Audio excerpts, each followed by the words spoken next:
So camera, desktop PC, just wait for it all to synchronize and we know what it's doing. And then we'll start with tonight's live chat, number 38. Oh, it's looking good.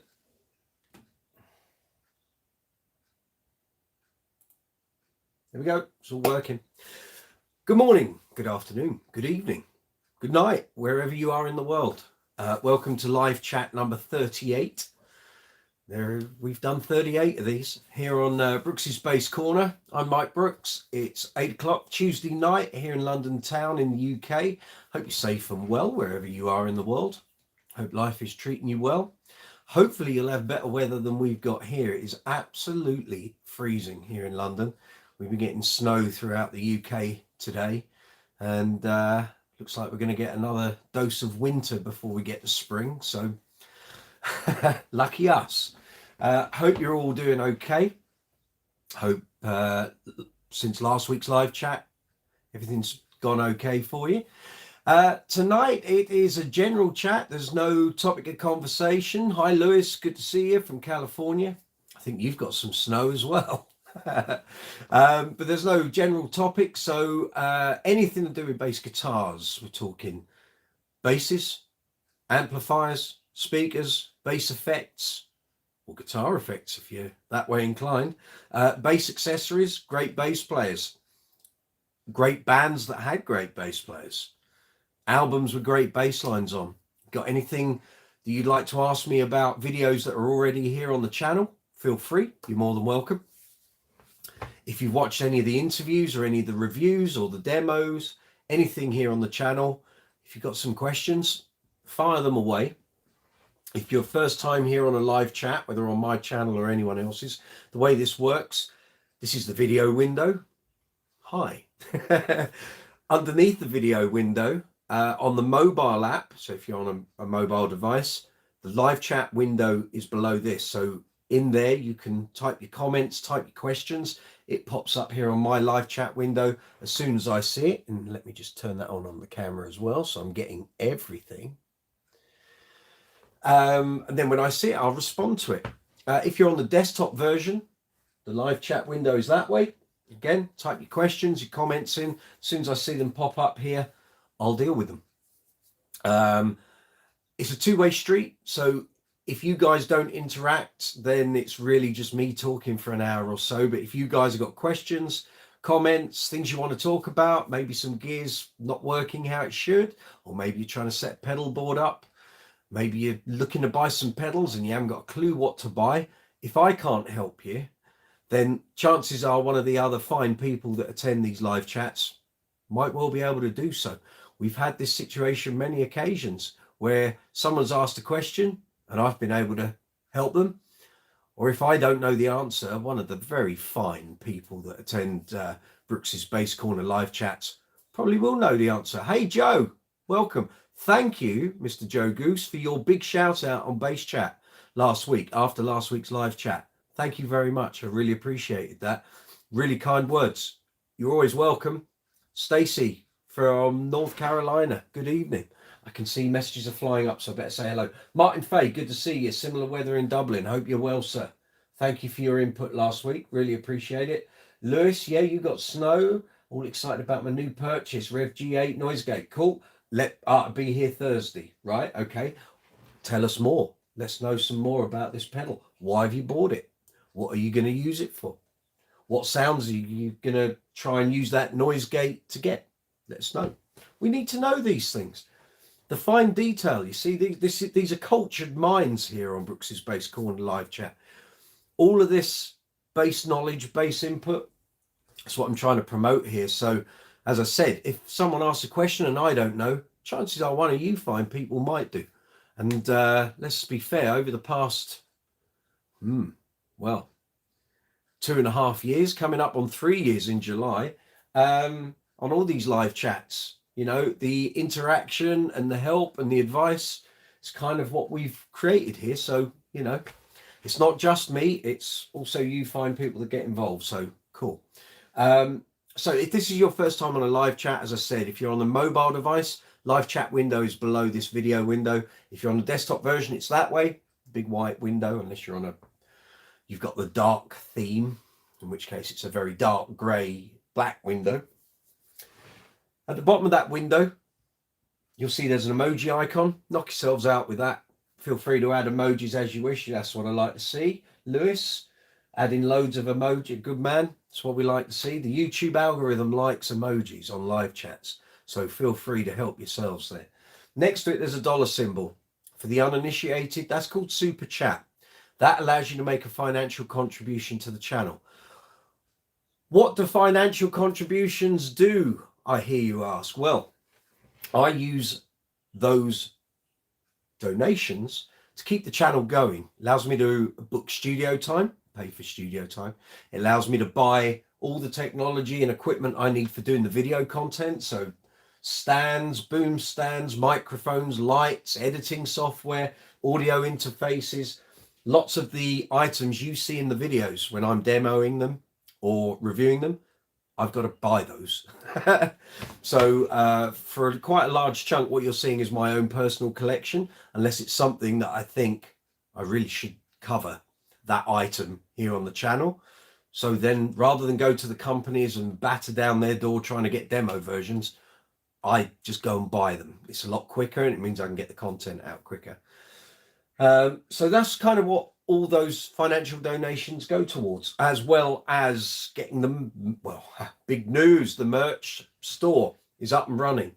So getting all of that going. And there's 1,000,001 things that just eat up the income. So as I said, at the bottom of the live chat window, you see an emoji icon, you'll see a dollar symbol. The dollar symbol is called Super Chat. That allows you to make a financial donation. Perhaps through this live chat, you might think, oh, I really enjoy what they're doing, or one of us or me might be able to help you with some advice or some information that might help you. If you wish to donate to the channel, feel free to do so, but you don't have to. It's all free. Another feature that works in exactly the same way as Super Chat is Super Thanks. That exists underneath every video here on Brooks's Base Corner. We're a monetized channel. So underneath the video window, you'll see a thumbs up, thumbs down. Hopefully you'll hit the thumbs up. A share arrow, which allows you to share the video to various social media, contacts, conversations you might be having elsewhere. There's a save button that allows you to save a video for future watching. Then you'll see a love heart with a dollar symbol in. That's called Super Thanks. Works exactly the same way as Super Chat. Again, if you're enjoying a particular video or videos that a creator is creating and you just think, actually, do you know what? I'd really like to help him out. I'd like to make a financial donation. Click on that Super Thanks button. You can donate as much or as little as you wish. It's up to you. You don't have to, but if you feel inclined to do so, it's very much appreciated. So that's those two things. Welcome to all our new subscribers. I've seen loads of new subscribers being added to the channel over the past 7 days. Actually, it's been going since the start of the year. Huge numbers joining the channel. You're very welcome. Hope you're enjoying the content, enjoying the live chats, enjoying the YouTube shorts. If you haven't already done so, please feel free to hit the subscribe button. It helps to keep the channel moving. The algorithm loves it. Hit the notification bell so you'll get notifications when I post up new videos or I make community posts, or if there's a live chat video session going to happen. Also, any likes or shares, whether for this live chat video or any of the videos on the channel, really help to, again, it greases the wheels within the YouTube algorithm.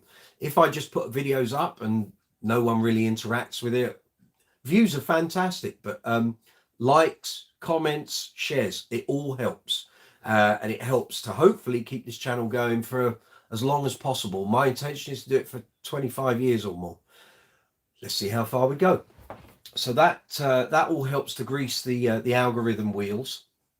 Okay, next thing, big major announcement. So I've been intimating for a number of weeks that we were going to have merchandise. I would now do a fanfare, but I don't have sound effects. Merch store is open. Hurrah, I hear you say, and I can hear the hordes running to place orders, or not, as the case may be. So basically, I've been working on this for a number of weeks, a couple of months actually.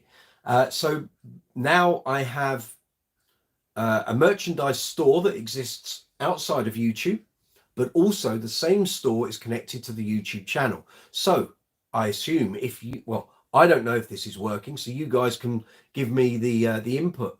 If you're watching this, I'm assuming underneath the video, you may well be seeing a merchandise shelf with items like t-shirts, mugs, bags, hats, caps, water bottles, glasses, a million and one things actually, and I'll go through some of that in a moment.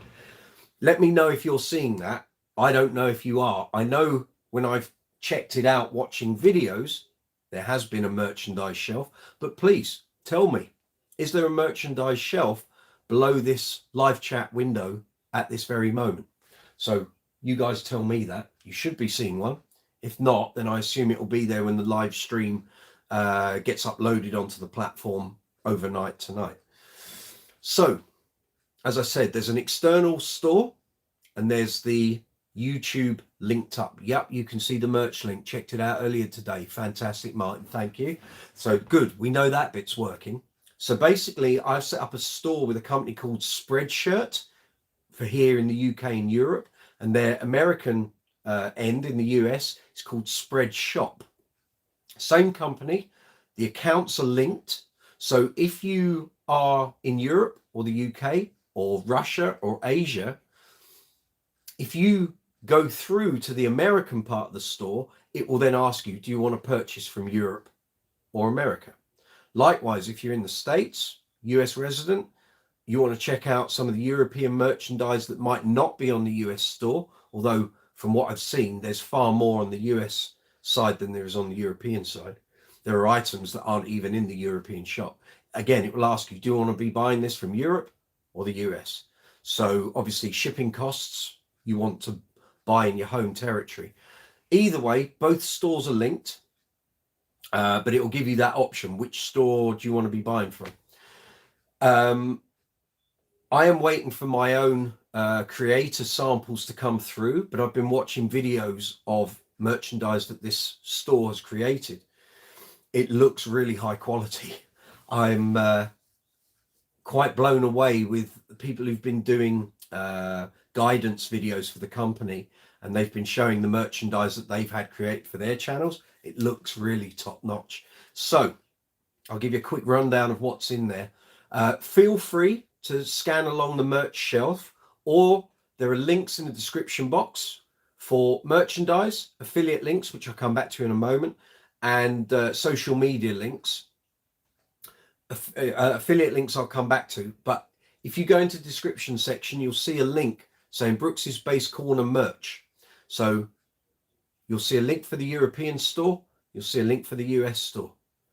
Anything you buy, I get a percentage of. So every item, I don't get the full amount. So if you buy a t-shirt for £20 or £19.99 or whatever the dollar amount is, I think it's 21.99, 22, I get a percentage of that. I don't get the whole amount. But the idea is over time, those sales accrue and it ends up being another way that the channel can survive financially. So if you see any items on there, if you don't see something that you would like and you think, hey, you know, can we buy some Brooks's Base Corner pajamas, for instance? If I haven't got them on the shop, let me go in, see if there is one. At the moment, there are 4 main designs. So I've gone with the big Brooks's Base Corner logo, which is a big base and the lettering. There's a base horizontally with Brooks's Base Corner in sunset effect lettering. There's, let me think, then there's the 4 base outlines with white lettering. And then there's what me and my graphic designer, hi Stacey, we created like a flame out of the base design. And then you've got white lettering with a blue shadow. So those are the 4 main designs. Over time, there will be more designs added. I've already got quite a few already sort of stocked up. So by all means, check back whenever you like. I will put alerts up, and you might want to keep tabs on my community posts here on YouTube, but also on the social media platforms. So Facebook, Twitter, Instagram. links to those are in the description box, and anything else that I refer to here on the channel, like videos or content, there'll be links in the description box probably from tomorrow when I go back through the video and put those links in. So what was I going to say? So there's those 4 main designs. I will keep those updated over time, but on top of that, there are regular promotions. So at the moment, I think there's a 20% off promotion until the 12th of March in Europe and the UK. And in America, I think you got 15% off. And when the 20% ends in Europe on the 12th, the US then becomes 20%, and UK and Europe becomes 15%.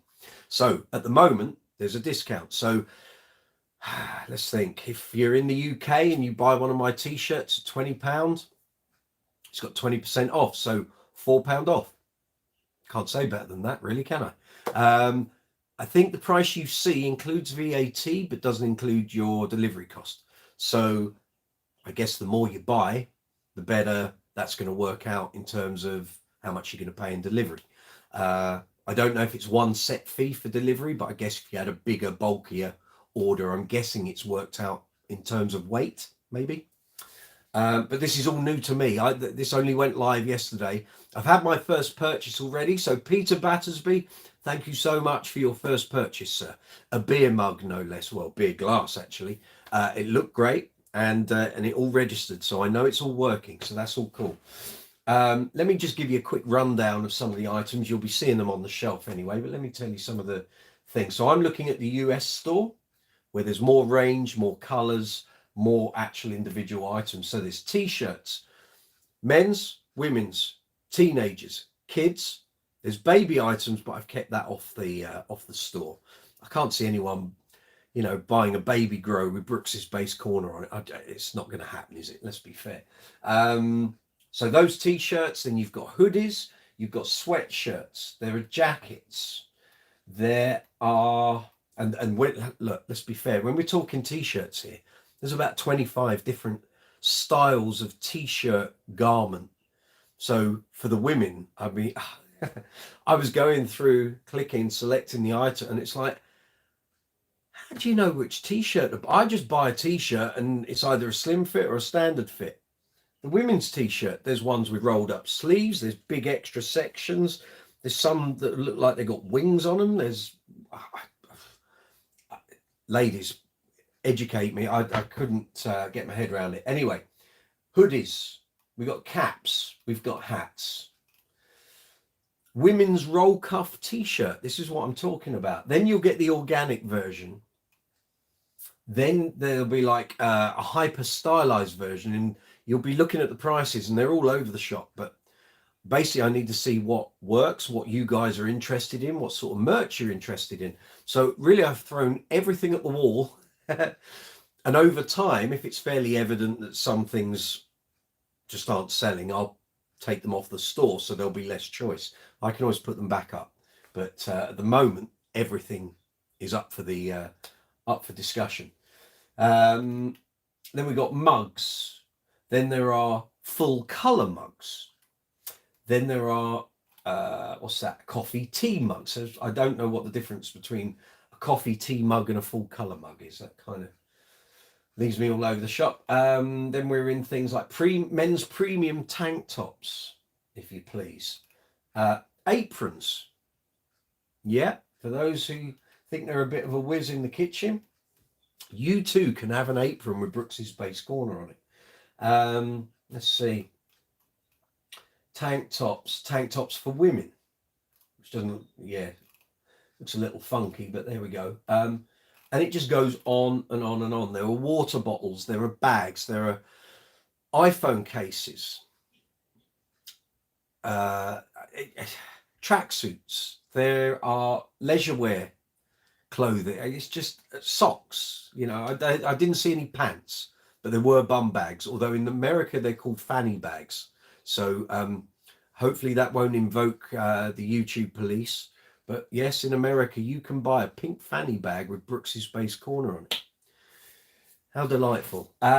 So yeah, it's there for your perusal. So if you want to try and help the channel, You got a number of ways. So we've got super chat here on the live chat where you can make a financial donation. There's super thanks, which exists under every single video here on the channel. Obviously, hitting subscribe, the notification bell, and giving any of the videos a like, that all helps. Leaving comments or sharing the videos onto your social media, that helps. We've got the merchandise, as I've just explained. Then there are the affiliate links. So in the description box, you'll find affiliate links, and this is on every video here on the channel. Affiliate links for Thomann and Amazon. There will be more affiliates as time goes by. I've just got my hands full at the moment trying to juggle everything and keep the plates all spinning. So at the moment, affiliate links for Thomann and Amazon. If you're thinking of buying anything bass related, a bass guitar, amplifier, effects, accessories, gig bags, strings, pedals, the list is endless. There's a UK and Europe link, and again an America and worldwide link. If they say, for example, you want to buy a set of strings, and you were going to buy a set of strings anyway, you want to help the channel, click on my link, go through to the relevant store, find the strings you want, and I've created a store that's got loads of items. So literally there's 100 different sets of bass strings in there by different manufacturers, different gauges, steel, nickel, phosphor bronze, flat wounds, half wounds, round wounds, you name it, they're probably there. Find the strings you want, add them to your basket, go through with the transaction. Once they arrive at your place and they don't get returned to Amazon or Thomann, I then receive an affiliate commission. So again, I don't get the whole price of the product. What I get is a percentage. Over time, the idea is those purchases and viewer orders will help to financially keep the channel running. That's the general premise. So I've done the big sell. Let's get to the live chat. I saw the messages popping. Oh, they're flying up, aren't they? There we go. Right. So the way this works, it's two-way street, two-way conversation. You got any comments or questions, or if you're looking for some advice or some help regarding basses, bass guitars, amplifiers, speakers, bass effects, bass accessories, great bass players, bands with great bass players, albums with great bass lines on. You want to talk bass?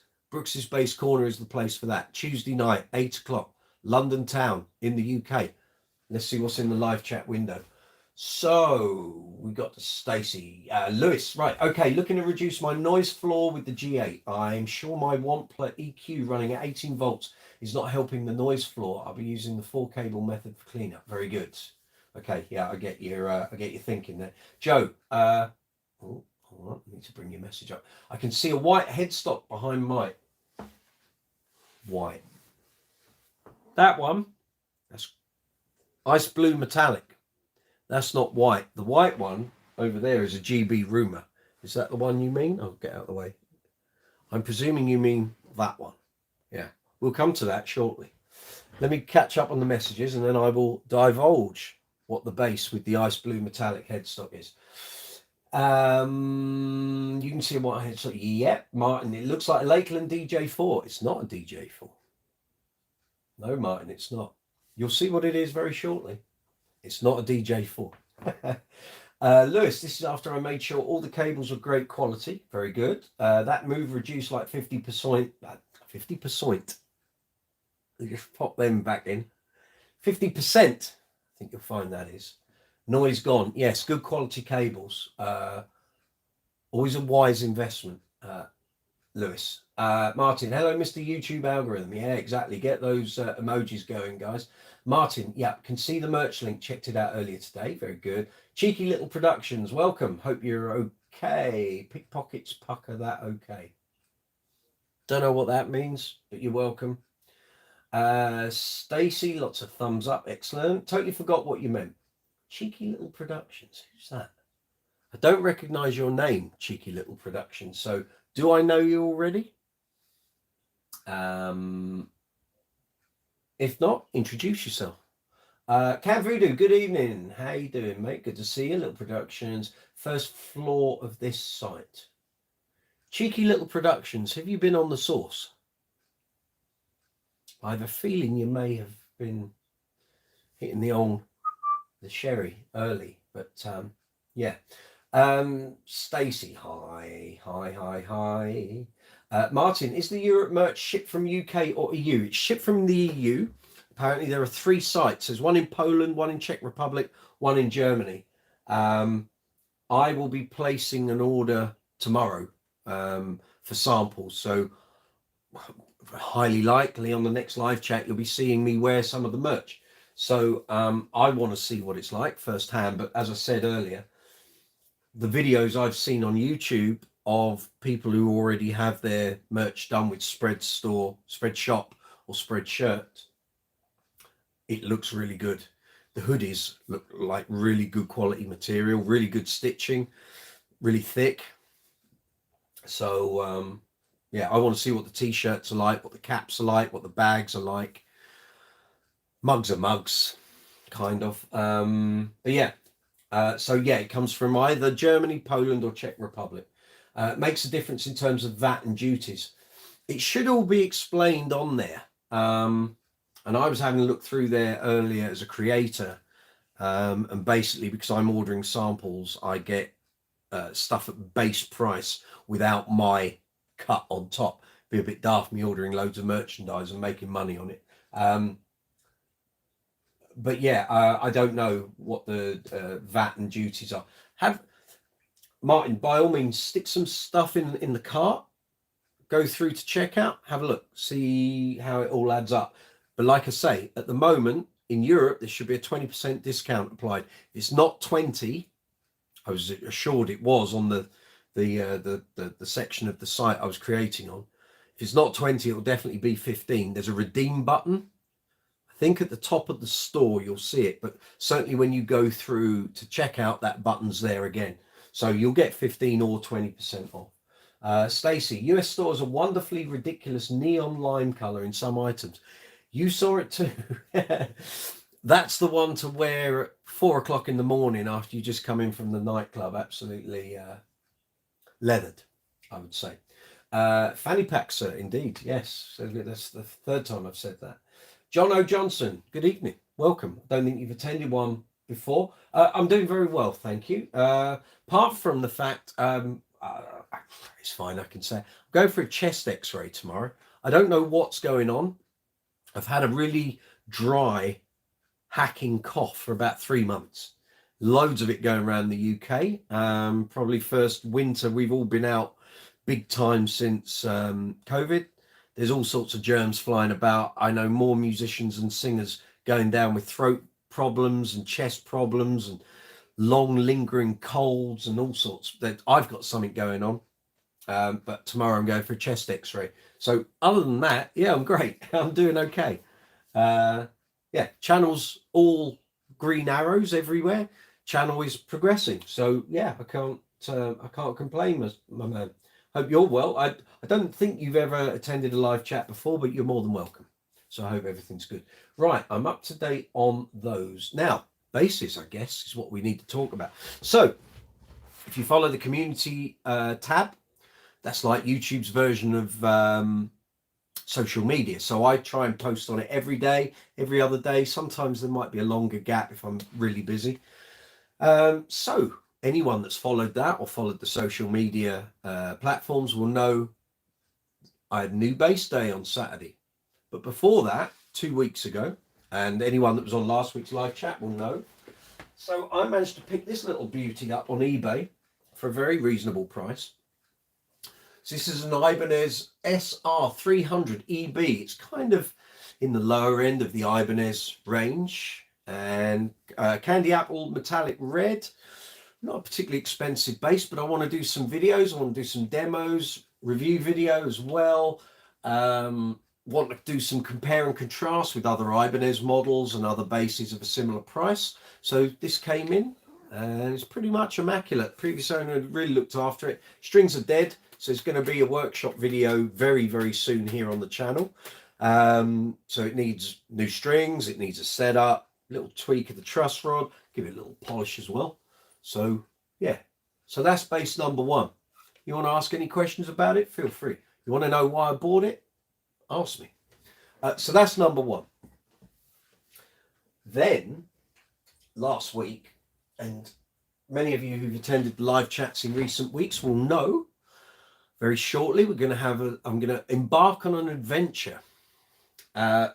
learning how to play fretless bass. So if you've watched the bass collection video, and quite frankly, why wouldn't you already have watched that? But if you haven't, go into the video section here on the channel. You'll see my last long form video was a video called Building a Bass Collection in 2023. Basically, it's my entire bass collection. 55 minutes of me explaining every bass I've got, why I bought it, what I use it for, how it came to be. Second bass on that video is a Kubicki X Factor, which is in that rack, coral pink.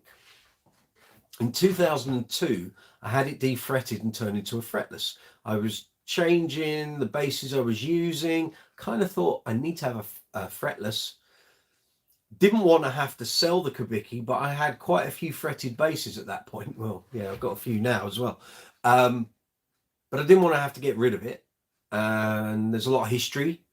I did loads of gigs with that bass. So I decided to have it defretted and turned to a fretless. Here we are 21 years later. I've never done a fretless gig in my life. I very rarely ever sit and practice fretless because there's always other things to do. And Lord knows with a YouTube channel, there's a million and one things to do. But I sat there and thought, do you know what? While we were in lockdown, my birthday in 2021, I basically ordered some books on fretless bass playing. I thought, I need to do this. Even if I never record or perform with a fretless bass, I don't want to get to old age and suddenly think, you never did that, did you? Because there's plenty of other things. Like I bought a Strat in 1998. I've never learned to play guitar. It annoys the hell out of me that I don't get the time to do that sort of thing. But I thought, no, you're going to put this one to rest. You're going to learn how to play fretless bass. If I make myself do it, I'll do it. But my problem was, knowing how Kubickis are going up in price, literally by the day, I don't want to start out on the bottom rung, making loads of fretless mistakes and lots of practice, probably a fair bit of woodshedding. I don't want to be doing that on that bass. I could, but I'm probably going to end up devaluing it by quite a high amount. So I thought, right, okay, we're going to look at getting either a bass that's already fretless or a cheap secondhand bass that I could have defretted. So I was watching loads of stuff on eBay and various bass forums and the bass stores. And then I thought, I would really love a fretless Betsy. Betsy being the Bass Center Guy Pratt signature model, which I talk about often here on the channel and on live chats. And big ebony fingerboard, perfect for fretless. EMGs, loads of punch, loads of power. And then I thought, well, they do loads of other basses there as well. So why not have a look at their other basses they've got available? So one of the basses at the Bass Center is called the Jive bass. They have a bass called the Portrait, which is basically a Jaco Pastorius kind of reincarnation bass. But anyway, they have this range called the Jive bass, which is their version of a jazz. So I was going through, and I mean, there were a million and one finishes, all various options you can have. And so being on very good terms with the Bass Center and the main guy there, Barry Morehouse, evening Barry, having known him for 35 years. I was 16 years old when I first met him. I got in touch and I said, you know, have you got any fretlesses in? He said, I don't think we've got any all ready to go as a fretless. He said, but we can always defret one. What were you thinking of? And I said, well, and then I literally, as I was pulling it up, there was a white one called the China White with a tortoiseshell scratch plate, which is right up my street. I had a white jazz for a number of years. And so we went through. He said, well, what do you want? And I said, just a line fretless would be great. He said, well, that's fine. We're putting some, do you want it dark wood or light wood? I said, no, light wood's fine. I said, really, it's for me to woodshed here at home and learn how to play fretless without having to completely demolish a Kubicki. He went, no, it probably makes sense. So anyway, placed the order, waited a week or two. Anyway, that bass appeared last Thursday. So I'll let you guys be the first people to see it. I thought it came out rather well. And this is going to be used, I'm going to film loads of me learning how to do this. So using books, using audio, various videos on YouTube and what have you, I will create a series of videos here on Brooks's Bass Corner of me learning to play fretless bass. It might be good, it might be a load of old rubbish. I don't know. I haven't filmed it, I haven't scripted it out yet, but I will, and it'll appear shortly. So keep your eyes peeled for that. So here is an example of a China white jive bass from the Bass Centre. Now, the decal on the headstock is meant to be something different. This was one of the models with the Bass Collection logo, not the jive bass logo. I didn't care. I was quite happy with it, however it came out. So, prepare to be impressed, I think. Now, I will give it an acoustic play, but don't shoot me down in flames. I'm not a fretless player. But anyway, right, here we go. How's that grabbing you? So, fairly standard jazz-shaped bass. Volume tone. It's got the ashtray over the pickup. And then we've got, there we go. So it's got the old logo. So the old Bass Centre logo. Bass Collection brand. Made in Korea. I'll show you the back. All very nice and spotless. Nice Olympic white. And I've had it fitted with half wounds. So ground wounds, I think they're called. So these are Bass Centre Elite strings on a rosewood. I think it's rosewood. Yeah. I don't think it's the ebony. But anyway, it's hard to play without a strap. But there we go.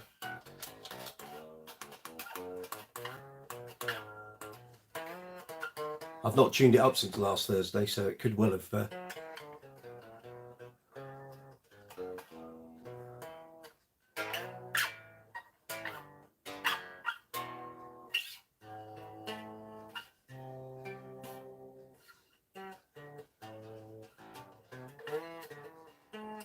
It's out of tune. I know that much. And that's not just me playing. It is out of tune.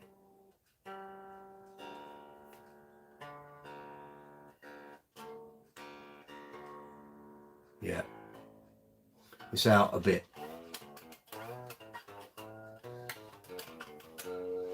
So that was bass number 2. So that's got its purpose. I know what we're going to be doing with that. Very good. Right. Then we go on to bass number 3.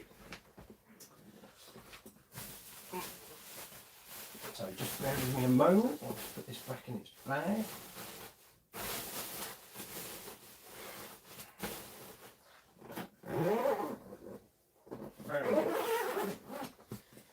Okay, just move that out of the way.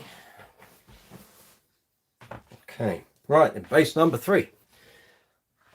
So I already have a Lakeland 5502 Skyline bass here. There's a demo, soundbite demo already on the channel.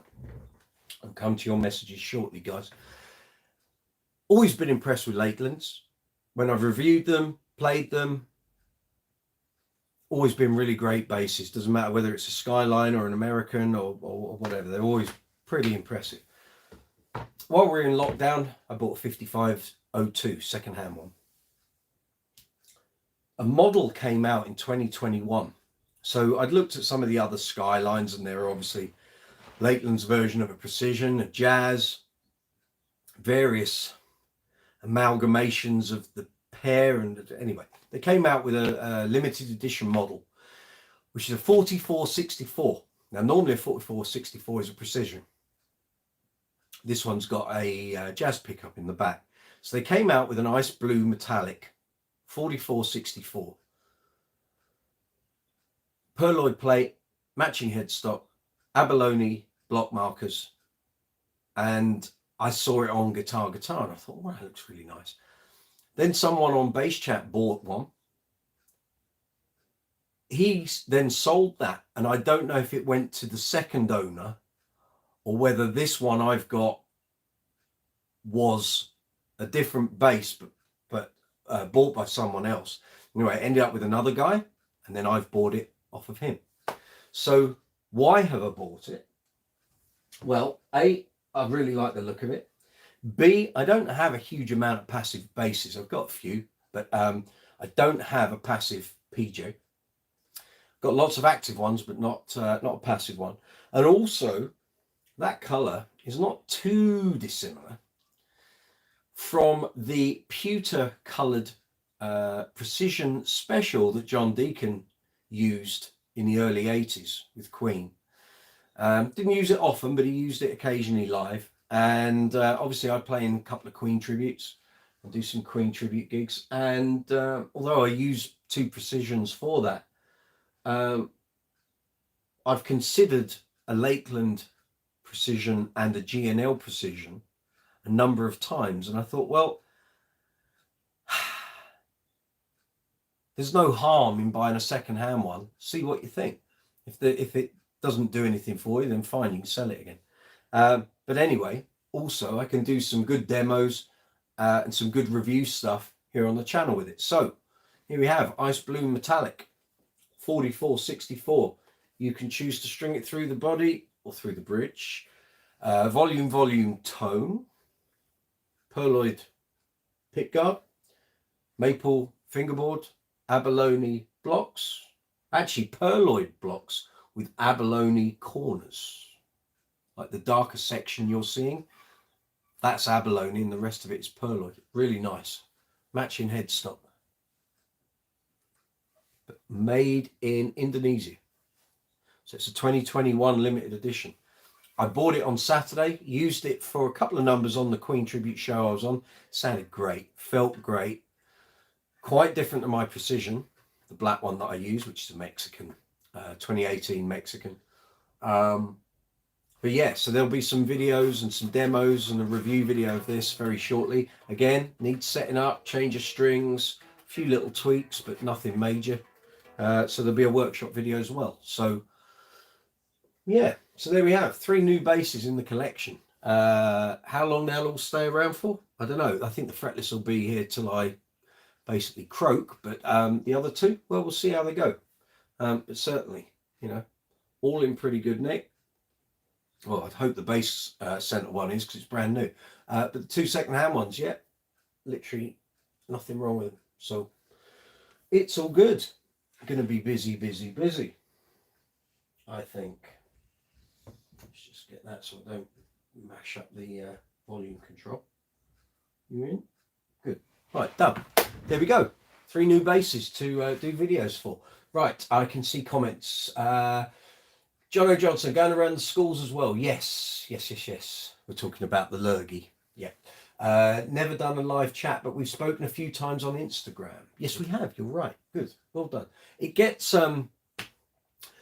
with all the social media and YouTube and base forms and stuff, it gets really what's the word? Your head starts to spin trying to remember who is who and who owns what and who plays with what band. So yeah, sorry, I apologize. Yes, you're right. We have spoken on Instagram a few times. Slap it, yeah. Not on those strings. It sound like rubber bands. Joe, yeah, you swapped profile there. Mike, do you own any Warwick basses? If not, why not? No, I don't. Came close on 3 or 4 occasions. Actually, probably a few more occasions than that.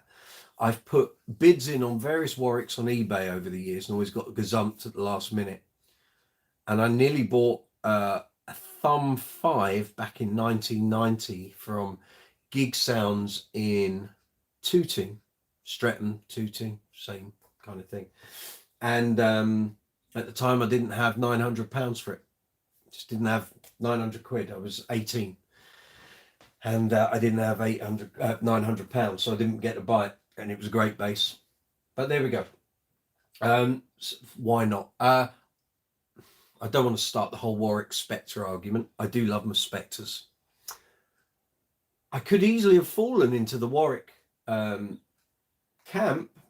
Like I say, I nearly bought a few on eBay and various base forums over the years. But in the end, there was always something else I had to buy that took a priority. So it's nothing against Warwicks at all. It's just I've always had other priorities. Patrick, good evening. Patrick Sweeney, good to see you, my man. Evening, Mike. Hope you're well. I'm all right. I'll be even better tomorrow after I've had my chest x-ray, but there we go. Thanks for the heads up on the Lakeland 5 string. They're sending me over some sound samples. Excellent. Excellent stuff. Scott M, good to see you. Very nice. Congratulations. Thank you. Joe, bass center fretless bass sounds and looks great. Yeah, it does. Yeah, it does. And if you, just for the curiosity factor, if you go on their website and have a look at the jive basses, there are so many colors. I had literally had to, my head was spinning by the end of looking at the list of colors. I nearly went with either Windermere blue or Islington blue. That could have happened. I was very tempted on a red one as well. But I think I did all right with the white, and I'd had a white 62 jazz reissue with a tortoiseshell plate and always loved it. And I thought that's exactly the same thing. And that sounds great. I can't wait to start sitting and do some of this fretless stuff. So it's going to be a lot of filming, probably a lot of editing, and probably a lot of swearing. I think the swearing box could overflow. So there could well be like a comedy video at the end of the year following my my journey where I make all the mistakes. So yeah, let's have a look. Stacy, yeah, well, exactly. Scott M, love the look of that Lakeland. Exactly. That's why I'd had my eye on that when they first came out in 2021. I just didn't want to spend, I can't remember what they were new, 1,400 quid, I think. Sorry, pounds for the American viewers. Yeah, we say quid over here. It's slang for pounds. Martin, that ice blue metallic looks, yes, exactly. I'm holding out for a Geezer PJ. Cool. Though to go with my DJ4. Cool. Okay. Jono, I've been hankering about the bass center basses, but the size look a bit more tasty. Well, let's have a little chat about that, shall we? So I have no affiliation to either brand other than the fact that I've been a customer of the Bass Center since 1988. I've known loads of the staff, quite a few of the people that work at the current version of the Bass Center I've known since I was 16. I know lots of players use size, and I hear some good things. But I keep hearing the same thing that I hear with Squires. So you can get one and it might be completely outstanding. You can pick another one up and it's an absolute dog. And I've been reading things on various forums in the past 2 or 3 weeks, because I've been on a bit of a bass buying adventure for first time for a while. And I keep hearing things about size, people complaining about hardware breaking, neck problems, pickup problems. Marcus Cliff, who plays or used to play for Mark Knopfler, currently plays for Manfred Mann. He's been out with a sire, loved it, was raving about it before he took it out on the road. And the thing is eating batteries, like literally 4 gigs and the batteries are dead. Brand spanking new batteries, dead. So there's obviously something to do with whether it's that model or that circuit, or he's got a loose wire in there that's causing a problem. I don't know. But I keep hearing things about size, and the fact that I keep hearing the same things would concern me. But I know loads of people with size and they have no complaints whatsoever. The one thing I do hear often with size is people replacing the hardware and the pickups. Well, surely you want to get some of those facets right when you're making it and selling it.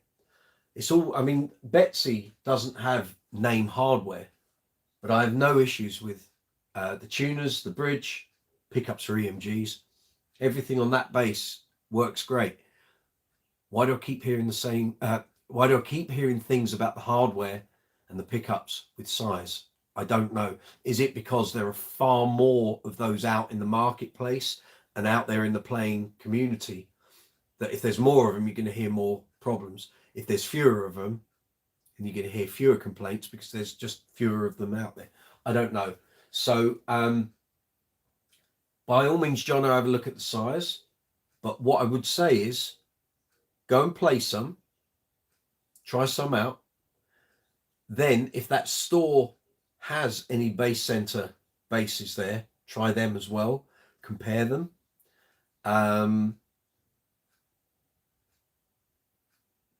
you can go to the base center, but you have to let them know you're coming and what you're coming for. It's not really a shop anymore. It's not an office, but it's kind of a mixture of the two.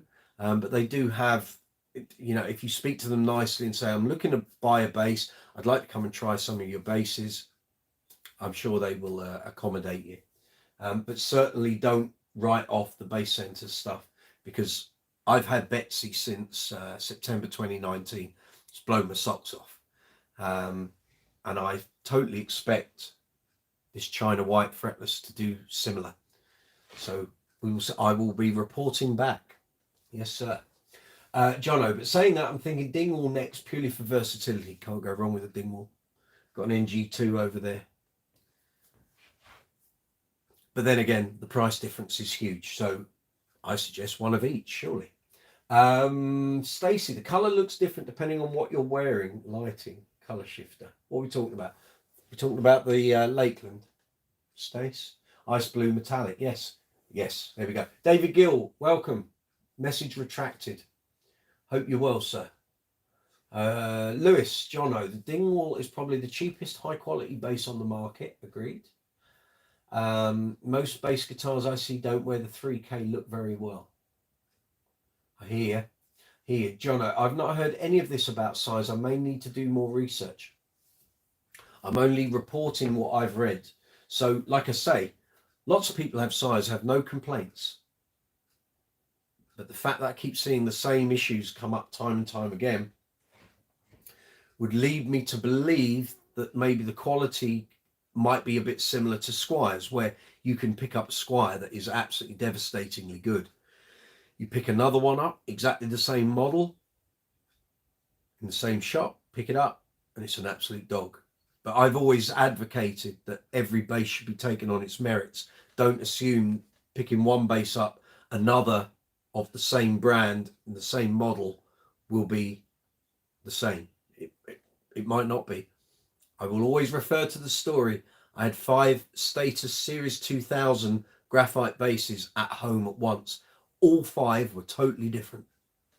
So, you know, and I can recount the Warwick story as well, and many of you will have heard this as well. Went to Warwick for the Warwick Bass Camp 2016. They had 2 basses completely identical, built from the same tree, but obviously 2 different chunks of wood. Same pickups, same hardware, everything exactly the same. They had both of those basses set up with oscilloscopes, so you could see the sound wave. The guy played both basses, and they were totally different. So even where everything is exactly the same, 2 bits of wood from the same tree, totally different sound. So every bass, take it on its merits. Don't assume you know how a bass is going to sound. You don't. I learned that from doing reviews for 18 years. Patrick Sweeney, I have an original White Sire V7. Very good. Mine thankfully seems to be a good one. There we go. Jono, Betsy sounds amazing. Jono, if you want me to do a quick talk through of Betsy, leave a message here in the live chat window, and she's literally over there. I can just pull her off that. Rephrase that. I will take her off the stand and give you a quick, give you a little demo, but I can talk you through it. So if you want any heads up on that. Joe, my cheap bass has always been Japan-made Yamaha TRBs. Nothing wrong with those. Specifically the first version with single coils. Very nice. Amazing value if you can find one second hand. I have 5 of them. Chances are we won't find any second hand, will we? Because you've bought them all. Sorry, I'm being facetious. David Gill, I've heard the headstocks are heavy on size. Again, I think it just depends on the one you get. Oh yes, get Betsy out, please. Right, fine. 2 seconds. Let me grab a quick drink as well, because I've done nearly an hour of talking. Betsy is coming your way.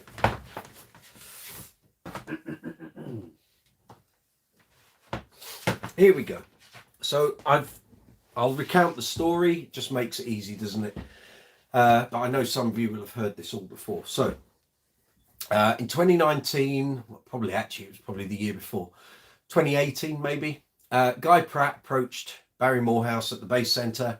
Guy owns Betsy. Betsy is a 1964 64 Jazz, yeah, in Burgundy Mist. It belonged to John Entwistle.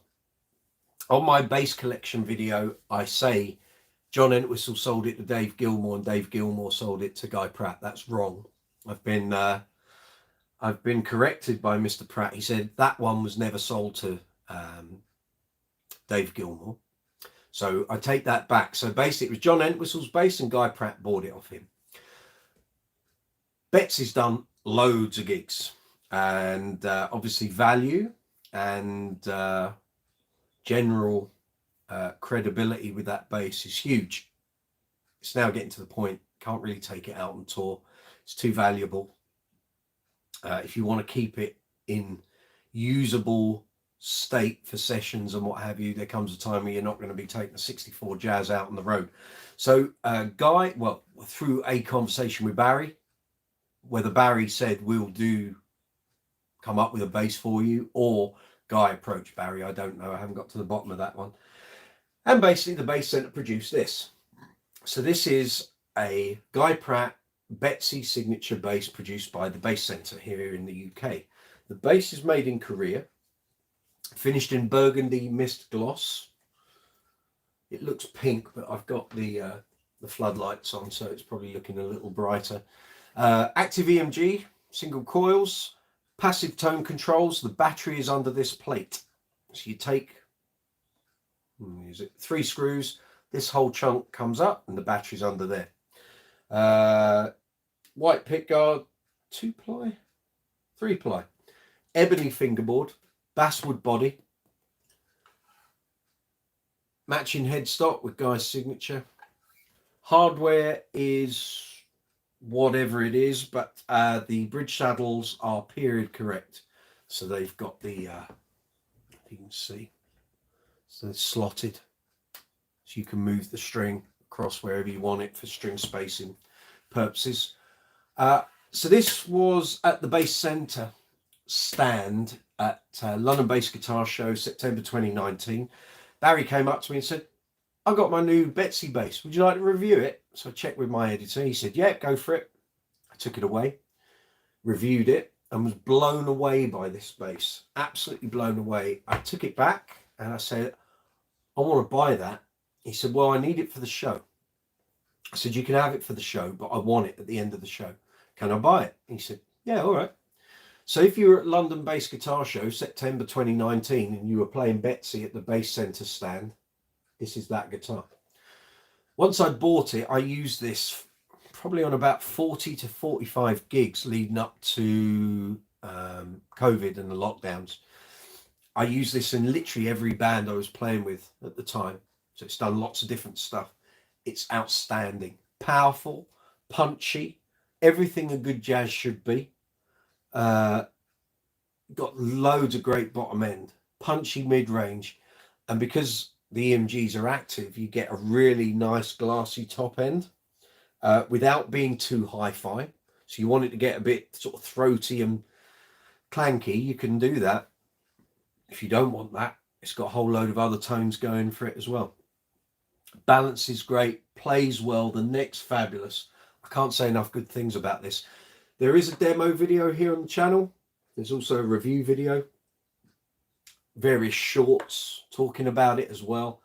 It's just a great bass, and the price is just so good. I think at the moment here in the UK they retail for about $649. I think if you're buying from outside the UK, the price comes down considerably because they take the VAT off. But it's just a great bass. Loads of mileage. I can give you. Yeah, it's not too bad. Oh, hoy. Oh, I didn't tune it on Saturday. Friday, I took it out on Uncle Funk Disco Inferno show.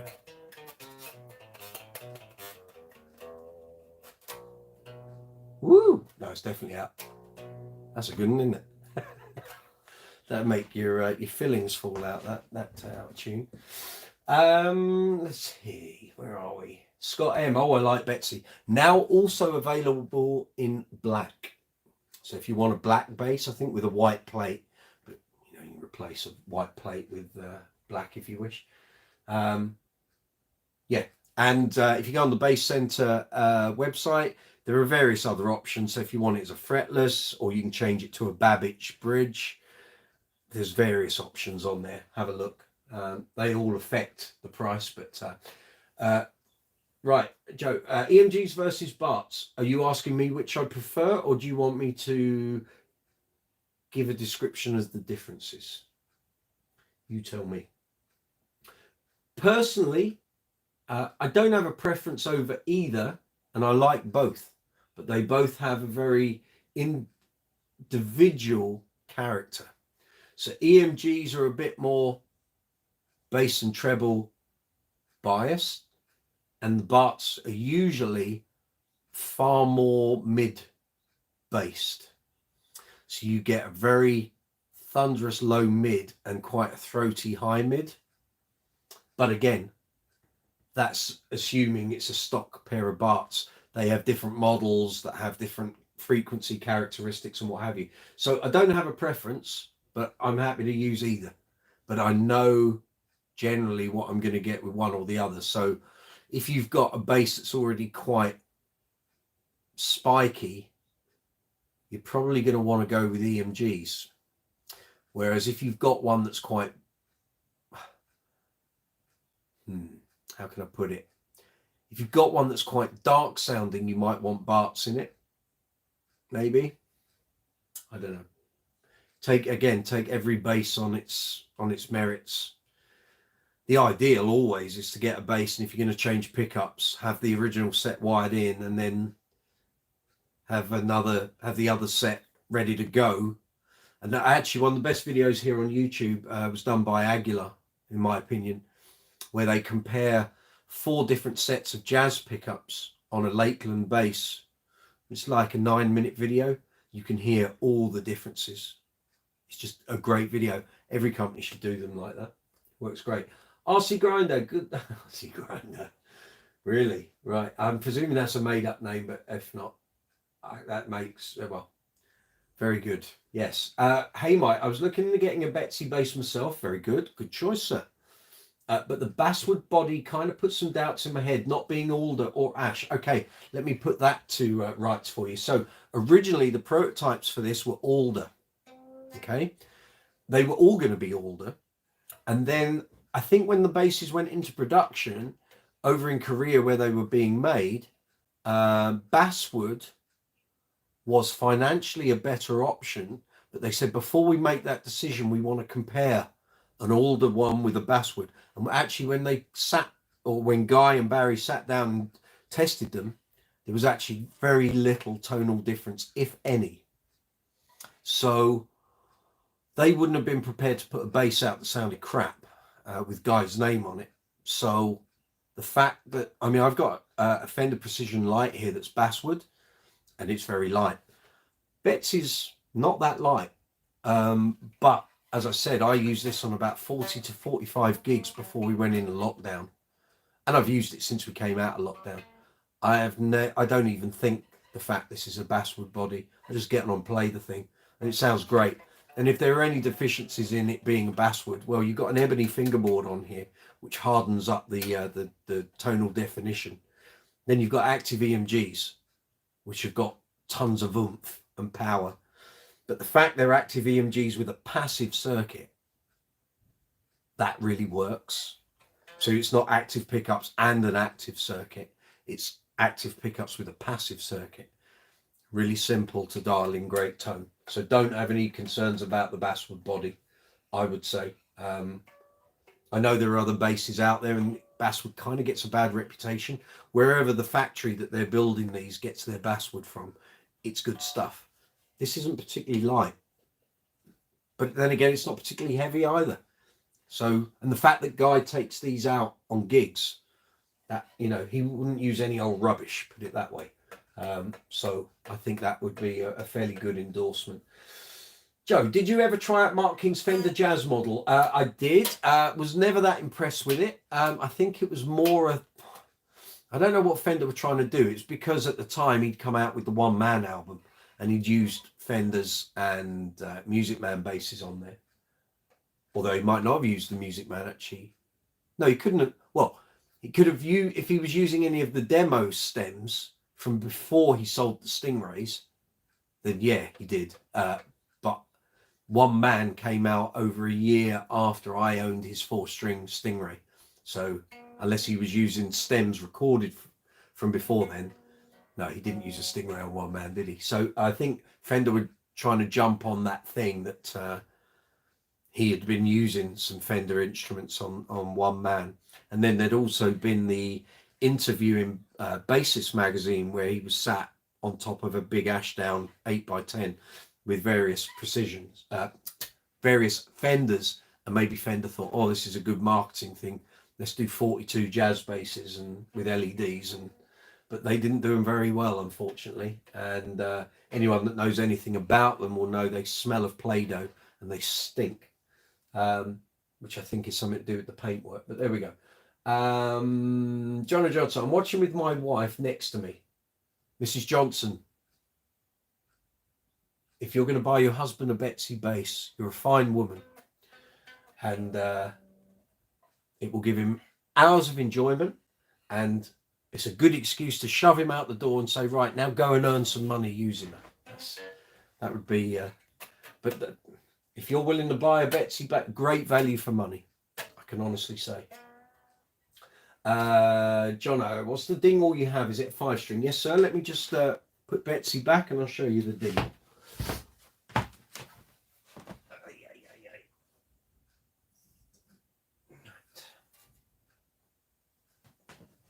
Go. So this is an NG2 5-string in Ferrari yellow. 2 pickups. The 3 pickup version came afterwards. This has got a dark glass tone capsule. So you've got volume. You've then got the preset, which is series, parallel, etc. You've then got bass, low mid, high mid. I might have got those 3 round the wrong way. And then you've got an active passive switch there. If you take the pick guard off, there's space under there to put another pickup if you so wish, but then you've got to do all the wiring and what have you. Matching headstock, of course. And it's great. Sounds great. Big price difference though between that and a Betsy, I can assure you.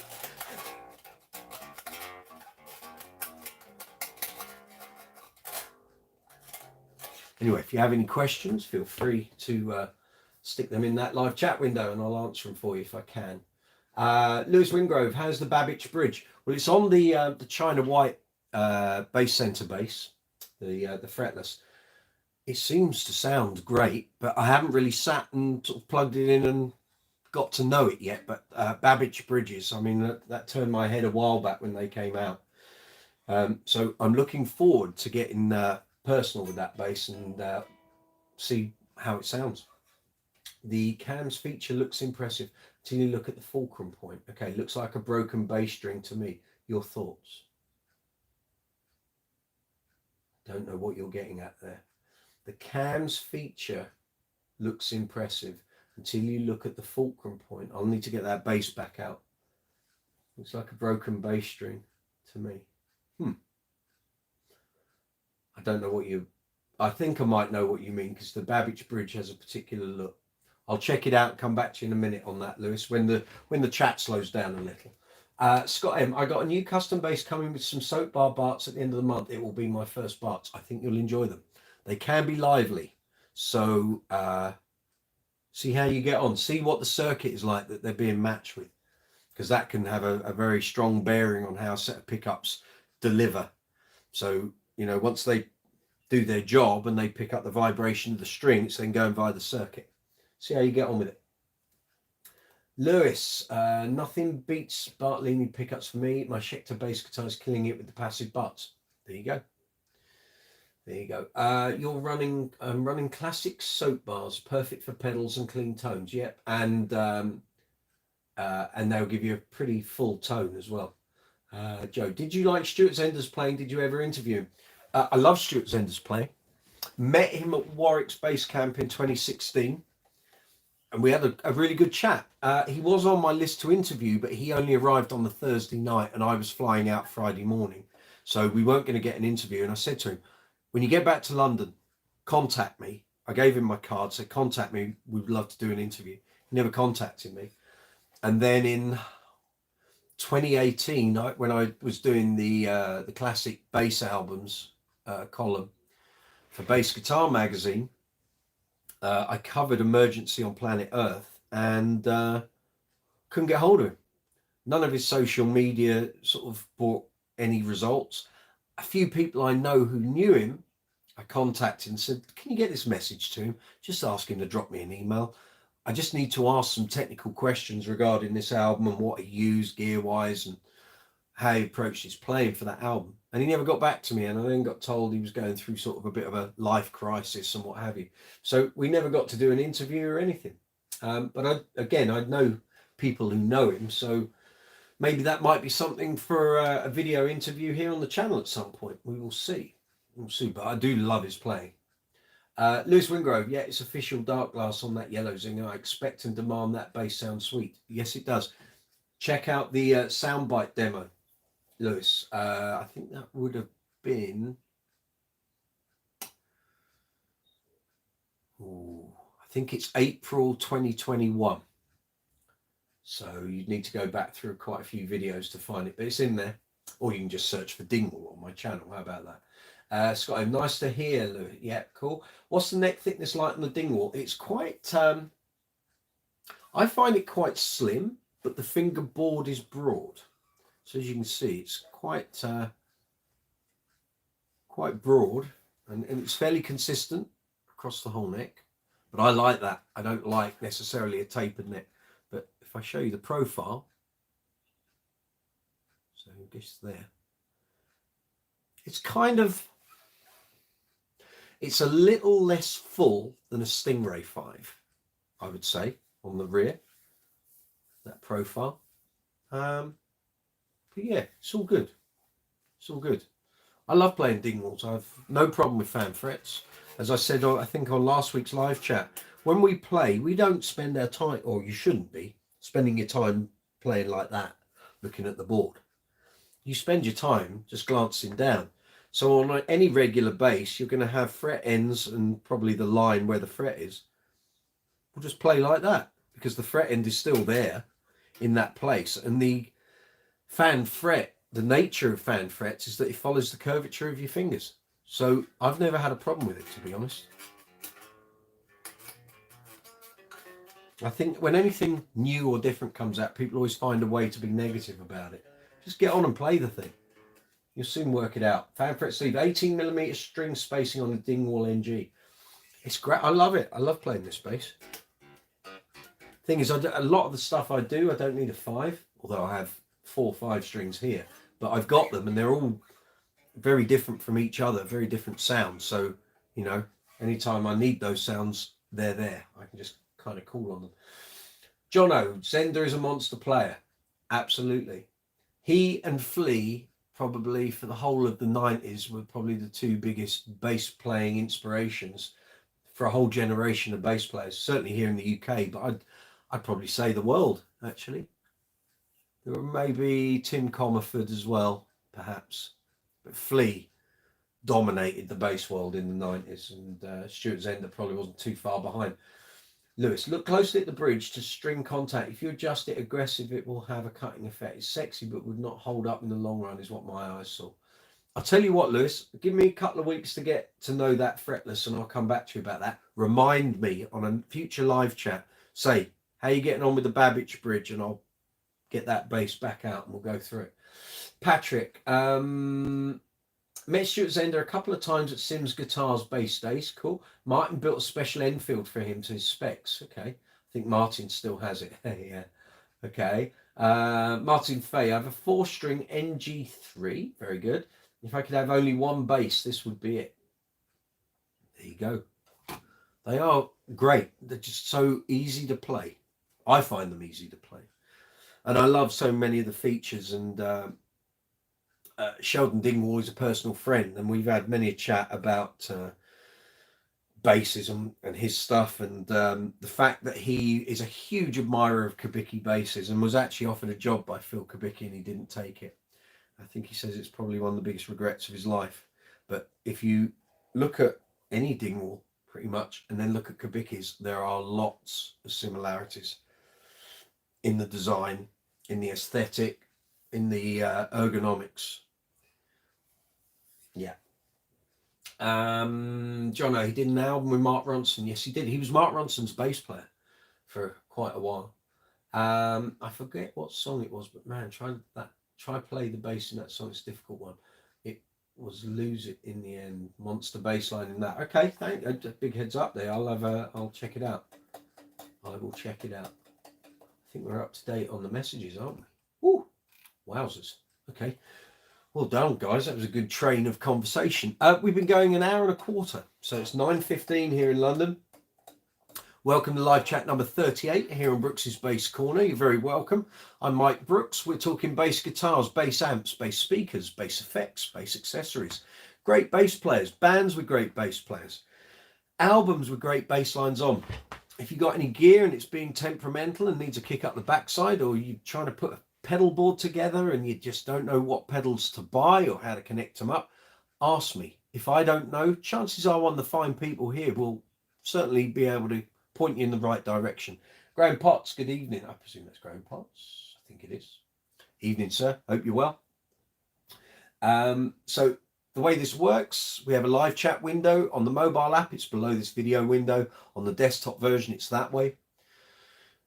You got any questions or comments, put them in the live chat window. As soon as I see them pop up, I'll respond to them. In that live chat window, you'll see an emoji icon. Feel free to include emojis in the chat, in your comments. Knock yourselves out. The more emojis there are, the better. YouTube algorithm loves emojis. Next to that, you'll see a dollar symbol. That allows you to make a financial contribution to the channel. It's called Super Chat. There is another facility under every video here on the channel, because we're monetized, called Super Thanks. Works exactly the same way as Super Chat, but it's just there as an easy to reach facility on every video. Allows you to make a financial contribution to the channel should you wish to do so. That'll allow me to keep the channel going. It pays for boom stands, microphones, audio interfaces, cabling, software, cameras, lights, amplification, all of the various gunk and liquids that I use on workshop videos. It allows me to buy some of the things that I cover for review and demo. Underneath every video, you'll see icons for a thumbs up and a thumbs down, save button, share button. There's also a love heart with a dollar symbol in it. That's called Super Thanks, as I was explaining a moment ago. If you're not already subscribed to the channel, feel free to hit the subscribe button. Feel free to give the video a thumbs up, which is much appreciated. And also hit the notification bell so that you get notifications when I post up new videos or when I post on the community tab. For those who don't know what the community tab is, basically it's YouTube's version of social media. I try and post on it every day. Sometimes it might be a couple of times in a day. Sometimes it will be every other day. But it's like a version of Facebook, but it's built into YouTube. So done Super Chat, done emojis, Super Thanks, subscribe, notify, like and share. Someone's just given me a Super Chat. Scott M, thank you very much. You've got to run. Great live chat. Have a nice night. Thank you very much. That's very much appreciated. Thank you, Scott. See you next time. Take it easy. Have a good week. Where was I? Merchandise. So since we did the live chat last week, I've been intimating for a number of weeks and months we were going to have a merchandise store. That is now active. Underneath the video, this video, you'll see a merch shelf. Basically, items of merchandise with Brooks's Bass Corner branding. You can support the channel by buying any of those items. I don't get the full price, whatever the displayed price is. I get a percentage of it. Comes into Brooks's Bass Corner, allows us to keep the channel running for hopefully as long as possible. There are also links in the description box which will take you through to the European and UK merch store. and there's also a separate link for the US and worldwide. The US store has more items, but both stores have the same 4 designs at the moment. There will be more designs as time goes on. So keep checking back. You might find a design that you like. But basically those designs are spread across literally all the items available in both stores. So there are t-shirts, there are hoodies, there are sweatshirts, there are jackets, socks, leisure wear, women's t-shirts, men's t-shirts, kids t-shirts, teenagers t-shirts, water bottles, glasses, mugs, lunch boxes, iPhone cases. 1,000,001 items. So if you don't want to look at the items on the merch shelf underneath the video, go to the links in the description box, hit one of those based on where you are located in the world, and take a look. Feel free. And they're always there. They're always up and running. So knock yourselves out, basically. And at the moment, there's a 15% discount on the US store and a 20% discount on the European store. I think that's what I was told when I clicked on the promotion last night. It could be that has now changed to a 15%, but it was 20% yesterday. So either way, both stores have a discount operating at the moment. Then on top of that, in the description box, you'll find affiliate links for Thomann and Amazon. Again, there are 2 separate stores for UK and Europe for Amazon, and US and worldwide for Amazon, which will be amazon.com. If you've got any bass items like a new guitar, pedals, cases, leads, strings, cleaning materials, anything bass related, click on the store that's appropriate to your location, find the item in the store. I've created stores there with hundreds of bass items in there. The item goes through to your basket. If you then fulfill the sale, the item arrives at your doorstep. Then a commission is paid through to Brooks's Bass Corner. Again, I don't get the full price of the item. I get a percentage. And all of those different means will allow the channel to continue, hopefully for as long as possible. So if you wish to help the channel financially, you've got all of those means at your disposal. I can see some messages came in, so let's have a look at that. John O. Johnson, what strings do you tend to use? I don't know whether you mean on the Dingwall or basses in general. So if you come back to me, John O, let me know which one you mean. If you mean the Dingwall, I can explain that. And if it's basses in general, I can explain that as well. Lewis, now if Babbage got together with Graphtec for saddles, yep, I'd lose my mind. I suggest replacing the cams with Graphtec for sustained and tonal clarity. Noted, sir. Noted. But definitely ask me in a couple of weeks, Lewis, once I've had some time with that fretless, and I'll work it out. I suspect that the Bass Center is my favorite Fender. I love Fender very much, but my hands don't. And my wallet told me no Fender at 1,000, at 1K and above. Wallet can't see the value. Okay. Well, by all means, check out the Bass Center site. I think it's thebasscenter.com, or is it .co.uk? 2 seconds. Let me just find out so I give you the right information. Basscenter.com, www.basscenter.com. Have a look on there, Lewis. They've got a whole range of basses. You might well find a Fender, what was I say, a Fender copy.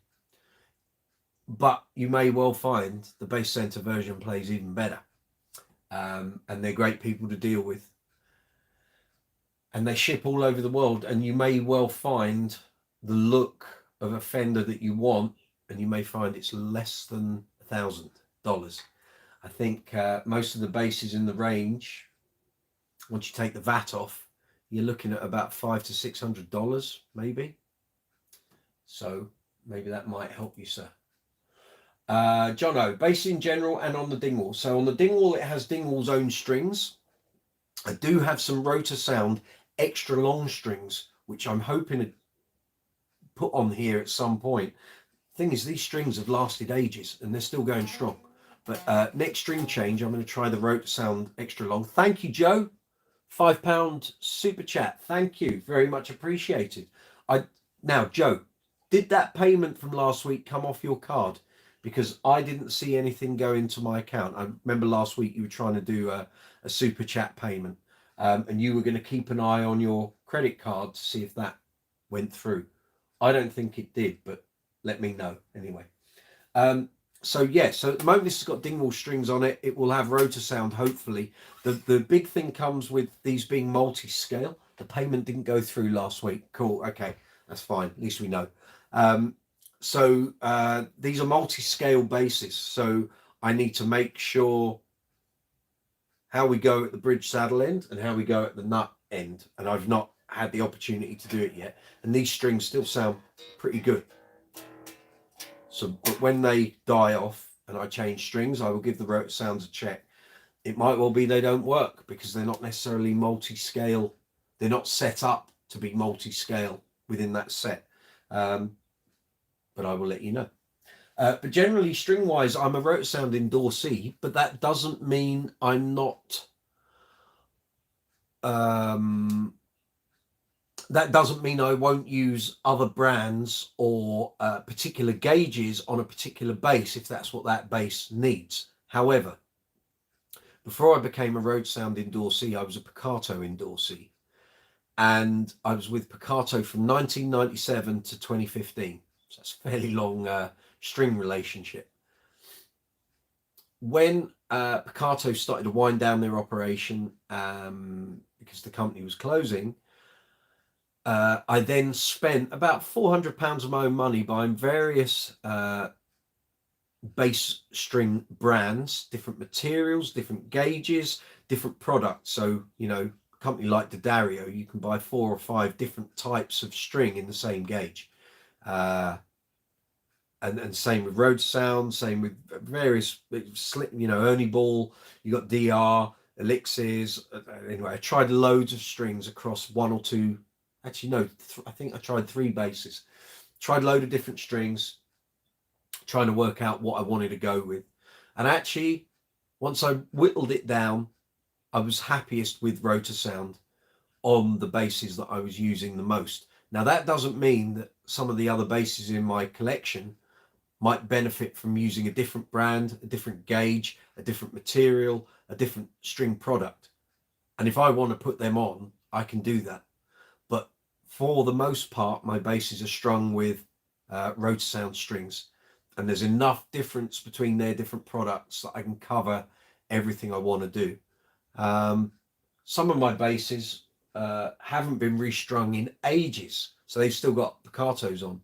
But as those basses get used on a particular project or a recording or what have you, next time they get changed, they will have rotor sounds on. So yeah, generally I use rotor sound. I'm very happy with them.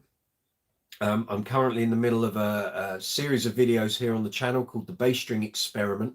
So I have a Status Graphite Empathy bass, which I've been using predominantly for a number of bands that I use.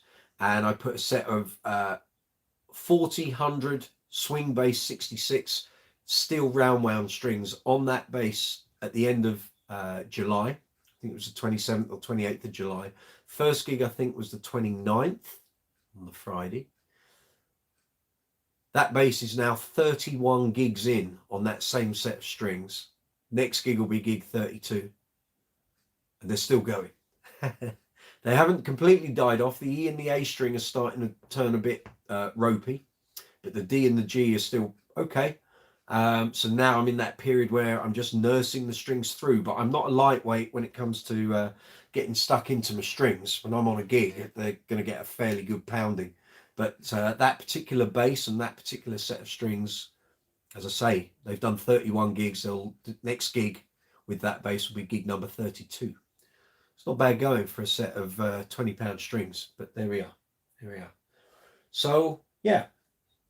So I hope that kind of explains my my string choices. Let me see. There's Joe's thing back right. Yep. Lewis, my money sounds good in good hands with the bass center. Thanks very much. Just want a good bass that was manufactured with passion and love. Well, it's made in Korea, so they're made in bulk. But what I can tell you is, when the basses come back to the Bass Centre here in London, that will go through Chris Ward's hands. Chris was the tech at the Bass Centre, I think, for the whole time it was open. He's outstanding. He's one of the best techs in the world, and his level of workmanship and what he does is second to none. So before your bass, if you buy a Bass Centre bass, before it comes to you, regardless of the fact it was made in Korea, it's going to pass through Chris's workshop before it comes out to you. And he will set that bass up how you want it set with the strings you want. And I suspect you'll be very pleased when you receive your bass. Sounds silly, but it's important to me. No, I get it. Joe, have you tried labelle strings? Labella. Yeah. Yeah, I did actually. Labellas are good. I haven't got anything bad to say about labellas. Their flat wounds are historic, legendary strings, because that's basically what James Jameson used. But again, there was something about the rotor sounds that were working really well on the basses that I was testing on back in 2015. And again, that's why I went with them. Also, the fact I knew Jason Howe already, and a UK brand.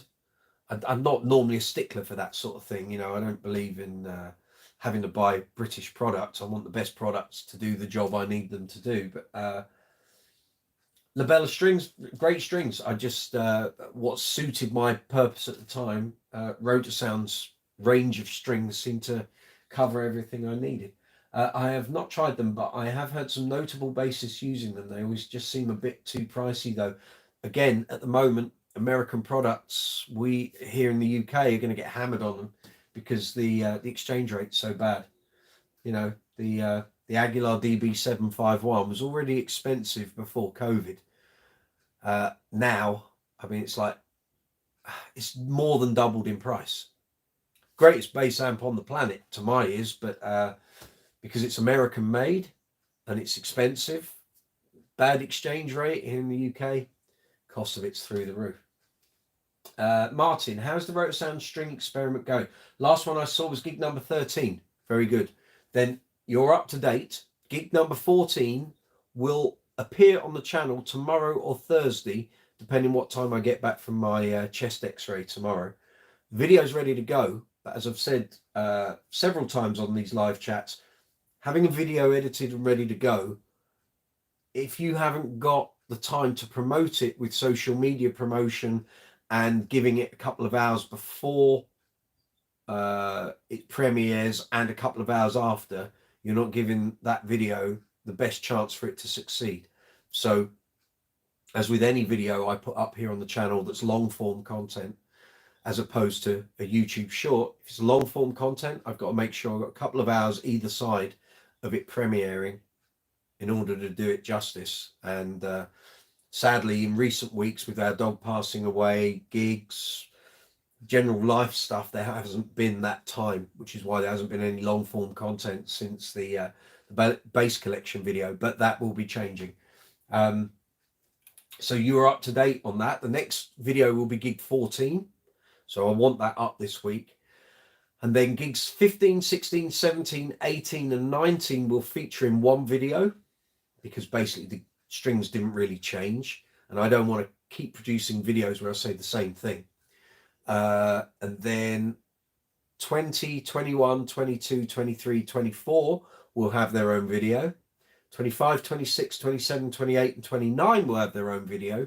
And then we will probably go back into individual videos for each gig.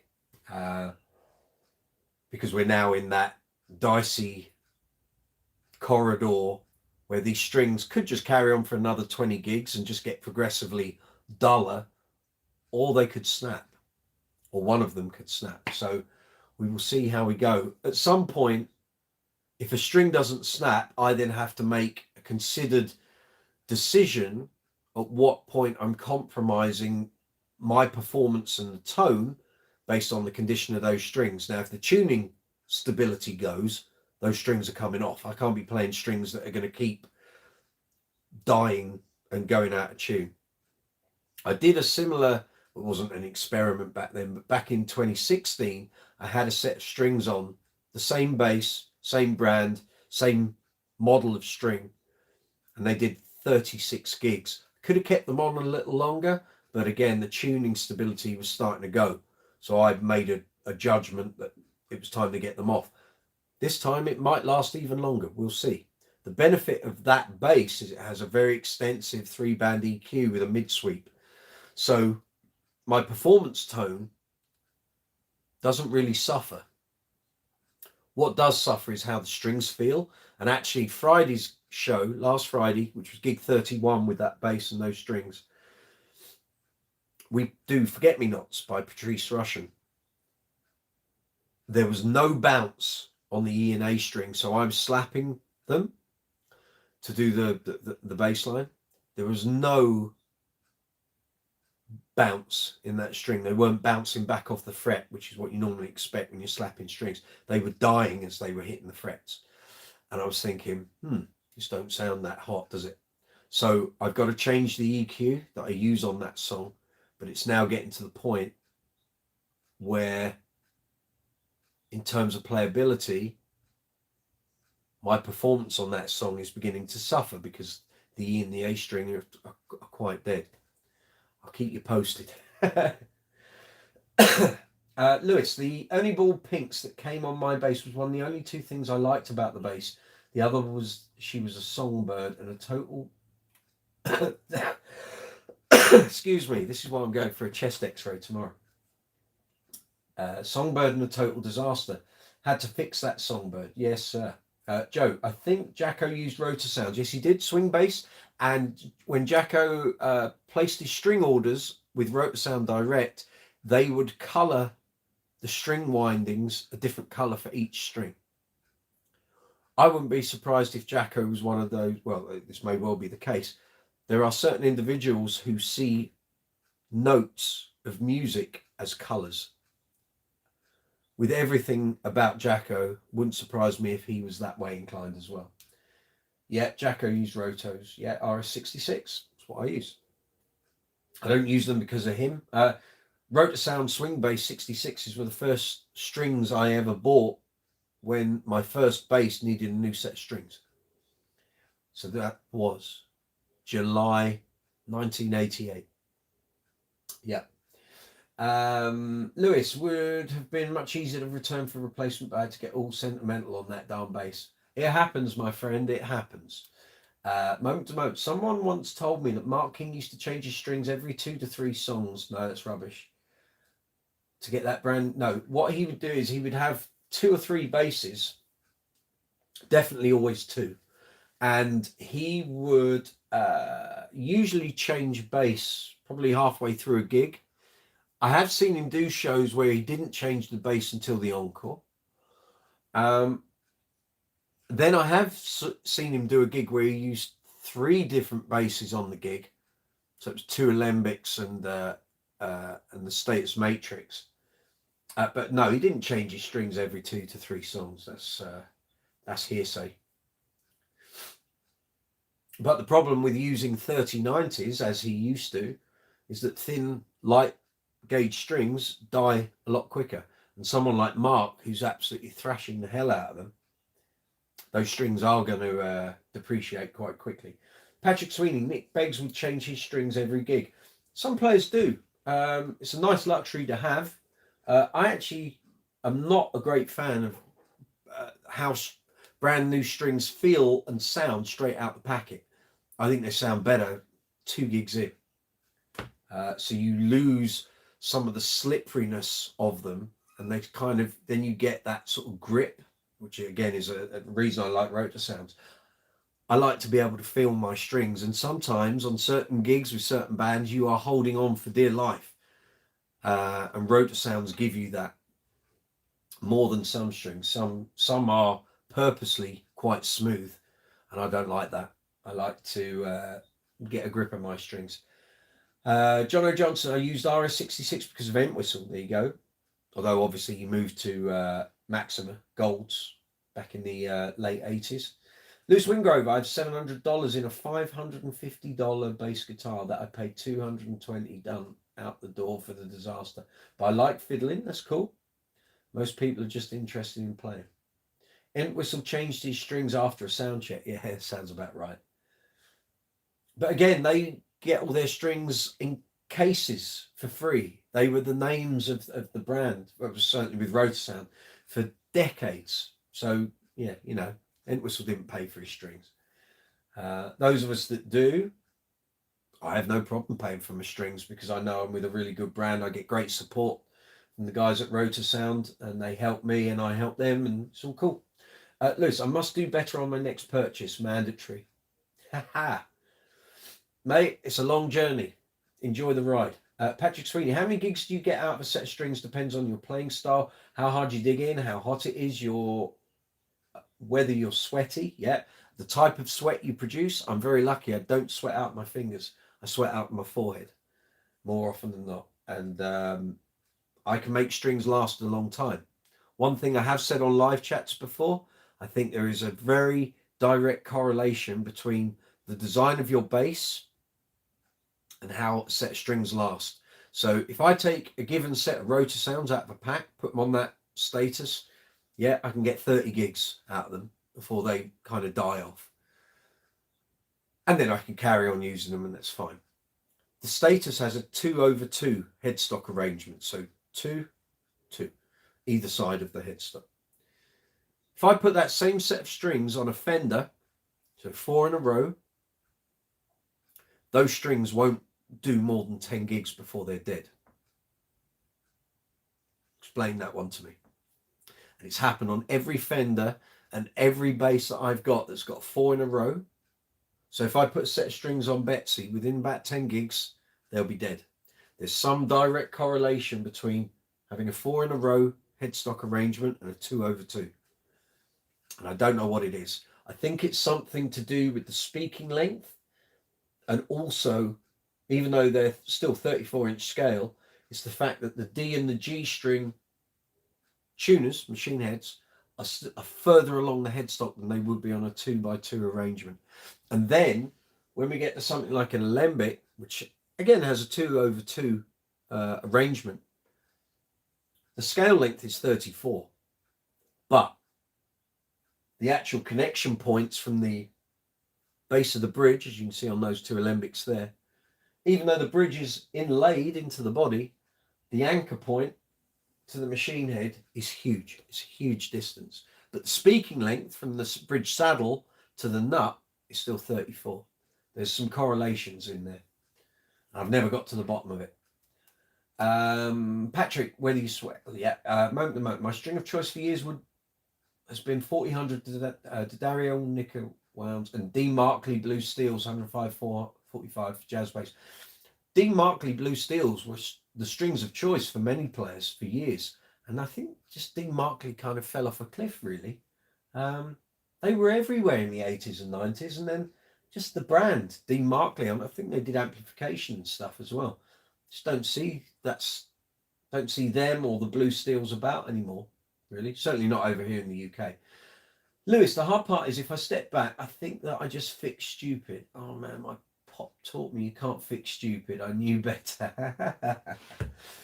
Jono, I tried the Mark King cheese wires. Yes, sir. Could not get a decent sound out of them and felt like I was pulling them 100 miles off the fretboard when I popped. Yeah, that's light gauge strings for you.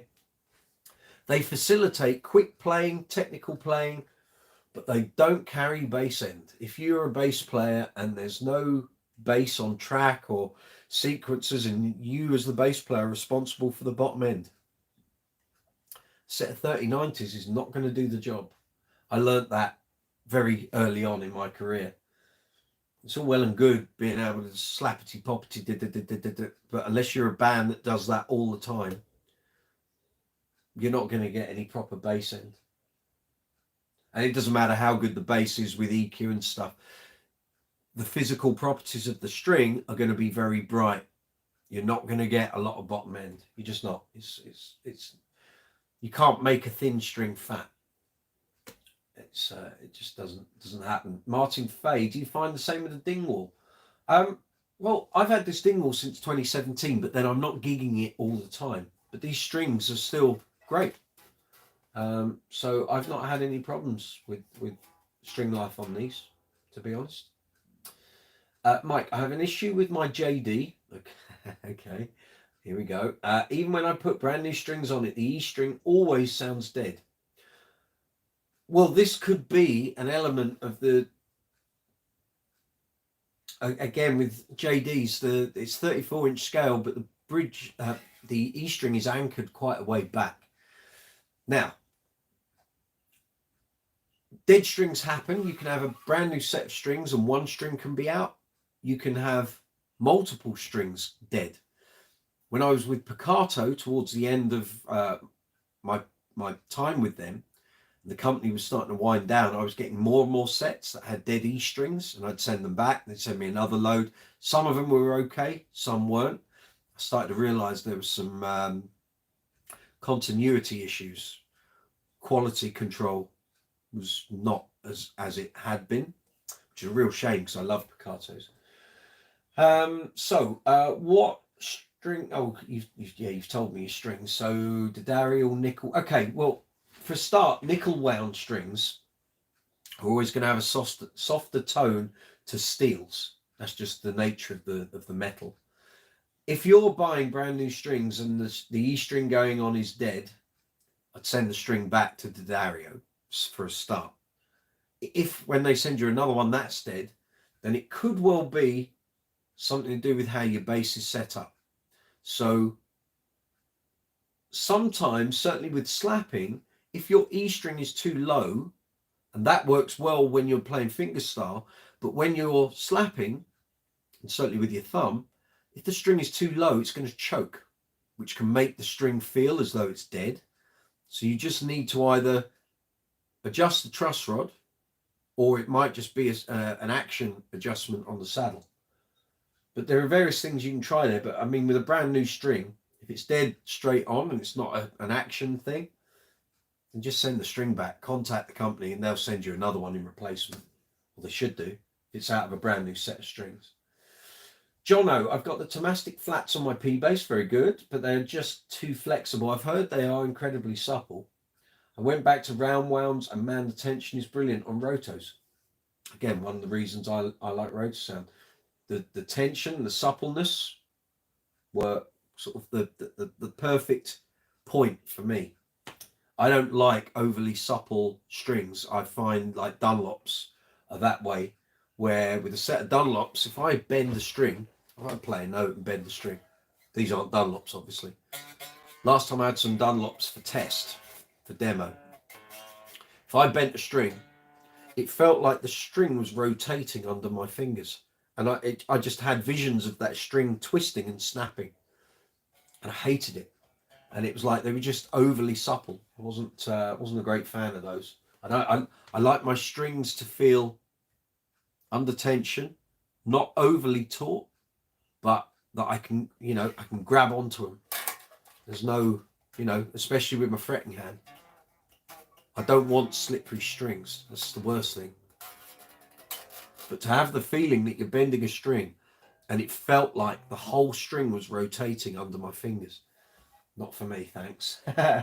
Not for me at all. Yes, I have a very low action. Okay, well, on your E and A strings, just raise. It doesn't need to be a big adjustment. You may find it's literally just a quarter turn on both saddle screws. Normally, any adjustments I do on a bridge, any saddle, I'll do quarter turn adjustments. And you want the bridge saddles horizontal. None of this dropped screws where you end up with a saddle, instead of being straight, it's like dipping on one side. That's like driving on one side of your car. So instead of using 4 wheels, you're using 2. So on a bridge saddle, you're using probably 1 screw, not 2. You want your bridge as solid as possible. So keep the actual saddles themselves flat, and then just adjust the height and do it by the same amount on each screw. But just adjust your E and A just slightly, so there's room for the, I can't really show you. No, you're not going to see it. So basically, you just want the string to bounce, like if you were tapping it. You want the string to come down, hit the frets, and bounce back.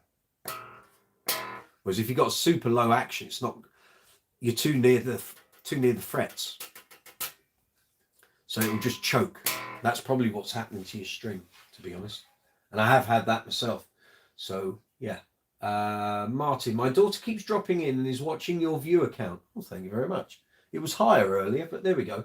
She says to let you know you have one more than the YouTube count, as she's watching too. Well, thank you very much.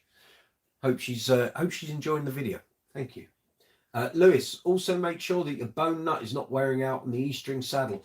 Well, this is the next thing, is that if it's not a dead string and the action isn't sorting, you know, an action adjustment isn't making the slapping and the string performance any better, check the nut. Check that. It's hard to tell if you don't know what you're looking for. It's hard to tell. Sometimes the cut in a nut can be too low or not enough.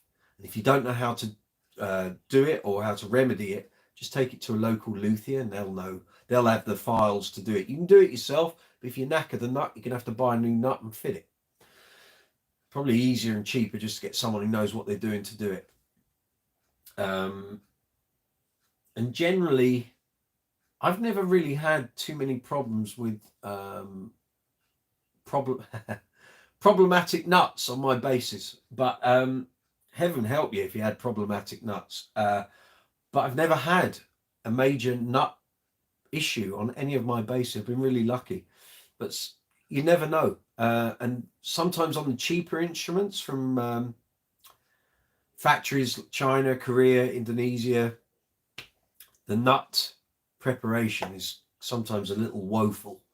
So never assume that the nut is okay on a brand new bass. It might not be. But if you don't have the files to do it, it's a pain to do it. So if you don't have the tools, take it to someone that does. Lewis, I love low action bass, terrible for slapping, but great for stuff that fits well in the band. Yeah, man. Fun for you. Good for you, Lewis. Thanks, Mike. I'll take Martin at the back. There you go. Martin and John at the bass gallery on Saturday. Excellent. They'll know as soon as they look at the nut on it. They'll soon say it's okay or it's not okay. And don't forget, if you've got strings on a bass, and JD, I presume it's not a new JD, there's been strings in those nut slots for years, decades probably. They can, you know, wear down. Sometimes you just have to replace the nut. Then you've got the conundrum of what are you replacing it with? Do you want to upgrade to like a brass nut or a bone nut? Or are you going to stick with a plastic one? Or are you going to go for a graphite one? All those possibilities. But yeah, performance of your bass, you know, if it's not at the bridge, then it could well be at the nut. But don't ever assume that a nut is cut properly. Sometimes they just aren't. Okay, Lewis, Amazon has the tools for, yeah, about 90 for a set of diamond files. Music Nomads are the best. I need to buy some of those actually. So, but yeah, Music Nomad, very good tools and maintenance items. I really like my Music Nomad stuff. It's a brand new JD. Well, just a year old. Well, that nut should be okay. I think you're probably looking at just an action adjustment. I don't think it's going to be a nut problem. And it might not be the string. So is that string still on there? Or have you taken it off? You tell me. Just going to grab a drink. What do you think of Say basses? Say basses are fabulous. You might order one on Saturday. Okay, the string's still on there. Okay, I would, if your intonation's fine, then just increase the action on the E and the A string, literally by a quarter turn on each side. Do both strings and then see where you are. And at some point, you're going to find a sweet spot where that string should be okay. If it's not, then it could well be that the string is dead out the packet, in which case contact the Dario, I presume, and contact them via their customer service to say, look, I bought a brand new set of strings and the E string is completely dead. They'll either send you a brand new set of strings, whole set, or they'll just send you a replacement for the one that's dead. Try it again. If it's still happening. Having said that, if you're going to the gallery on Saturday, take your bass and get Martin or John just to quickly check it out. They'll soon tell you. Fine chaps, fine chaps. Lewis, hey, mine was factory wrong bone. Was factory wrong. Bone nut perfect and over sanded a millimeter too much. Here we go. I got one mailed from Graphtech. Love Graphtech. Jono, I had a Graphtech installed on my Yamaha Attitude bass, and to be honest, it's brilliant. Got a brass one on my Who P bass, based on Frankenstein, which I believe the bass centre have a salmon pink one. Yes, they do. Martin, Warwick, nut and bridge are #1 for adjustability. Alembic might battle you for that, and they were doing it earlier. Any Muppet can set them up to perfection. Yeah, it's learning to do it, and learning to do it on a bass that isn't valuable. And I'd advocate anyone that wants to do their own maintenance, buy a cheap second-hand bass and learn how to do it.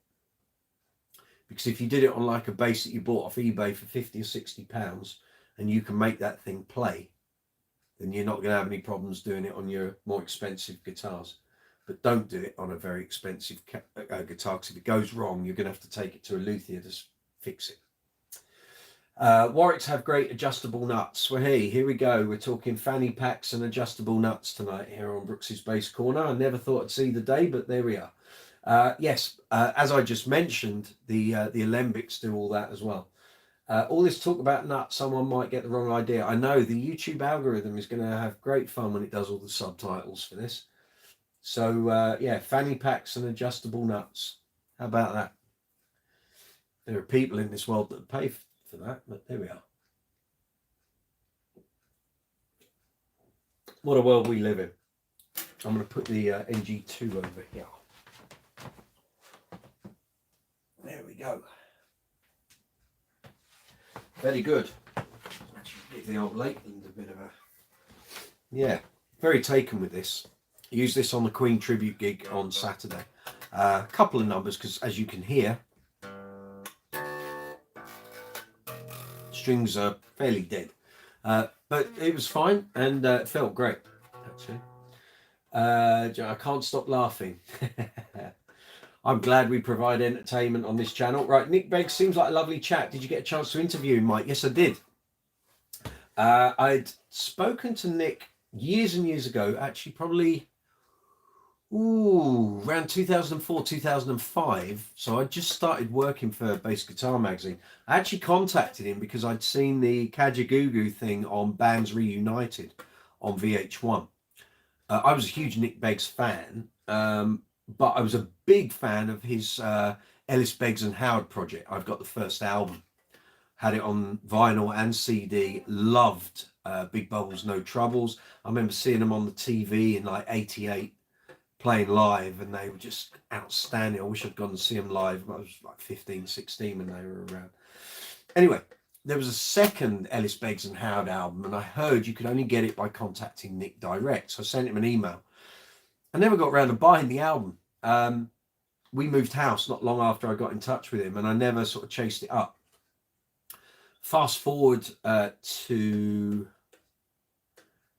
2017, 2018.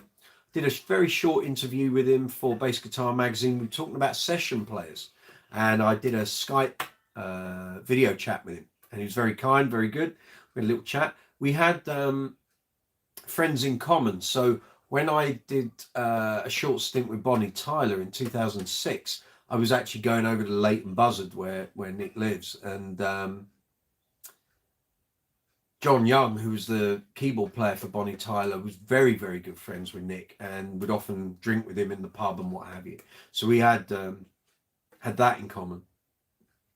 And then I actually got to meet Nick in person at 2019 Bass Guitar Show. He was, I can't remember what he was doing. Was he doing a masterclass or something? Anyway, he was there. And I went along, said hello, and had a cup of tea with him, and yeah, that was it. So didn't get to do a big interview with him, but I did a sort of a concise interview with him. Okay, Lewis, if everything is good and buzzing is present, adjust the neck after using a notch straight edge. I agree. The problem is trying to buy a notch straight edge over here in the UK is a nightmare. I had to buy one, I could have gone down the StewMac route and it was going to cost a fortune. I ended up ordering 4 different ones between eBay and Amazon, and only one of the 4 was what I ordered. So I ended up with 3 guitar ones, even though it said they were designed for bass and guitar. And the pictures showed that they had a bass, a 34 and a 35-inch scale notched side. But 3 of them came and they were a guitar, and only one was right for bass. It's a nightmare trying to get these things. A lot easier in America. Crap over here. Martin, can you show the alembic nut and why it's so good? I've never seen one. Yeah, mate. Yeah, I can do that. Let's have a little. So I'm guessing it's probably where Warwick got a lot of their ideas from. There's so many good things about alembics. It just weighs a ton. So, don't drop it, Michael, whatever you do. Okay, let's see. I think you can see that.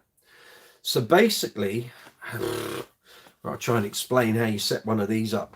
There are numerous ways. I'm never sure that I've actually ever got it perfect, but it's close. So basically, you got the tailpiece. Again, alembic were doing this long before Warwick were. So then there's a brass block underneath here, which is what this bridge screws into.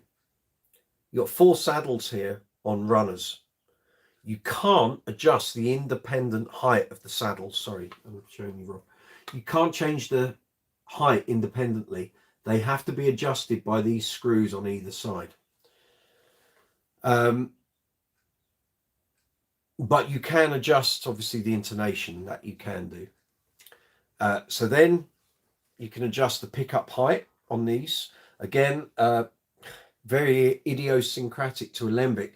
So each side has a screw and a hole, and inside the hole is another screw. So one is a locking screw, the other one adjusts the height. You don't want to overdo them. You do, you're going to crack the pickup housing. Really, you don't want to damage anything on an alembic. It's a nightmare trying to replace parts and get things sorted out. Truss rod is at the base of the neck. There's 2 of them, one for either side. So you can adjust the relief on the bass side and the treble side. Okay. Then we get to the nut. So let's see how low I can. Oh no, it's going to go out of shot. Okay. And basically you have a retainer screw. You loosen that, and then either side, again, you can adjust the height either side. So the one in the middle locks it, and then you can raise and lower either side to get it how you want it. So there's like all sorts of customization you can do with the action and the relief and what have you. And this is a Mark King standard, so it doesn't have all the complicated filters and electronics that you get on the series basis. What we got here, and of course we need the LEDs on, of course. What we got? So volume, pickup pan, yeah. Then you've got the filters, low filters, and then you've got Q switches. On series bases, those are 3-way notched. On this, they're 2, so they're either on or they're off. And that's kind of it. And then just a standard jack. There's no stereo or anything on this bass. And it's nice and simple, nice and easy. And plays great, sounds great. Love using it. It's a bit heavy. And as with all 34-inch scale alembics, it's exceptionally long. You need to get a taxi to get to the low F. But there we go. It is what it is. But as I've said many times, alembics are one-offs. I think of them like dragons. You don't see them very often. And when you do, there's something worth beholding. But love them. Yeah. I'm very fortunate to have 2. Both of them sound completely different from one another.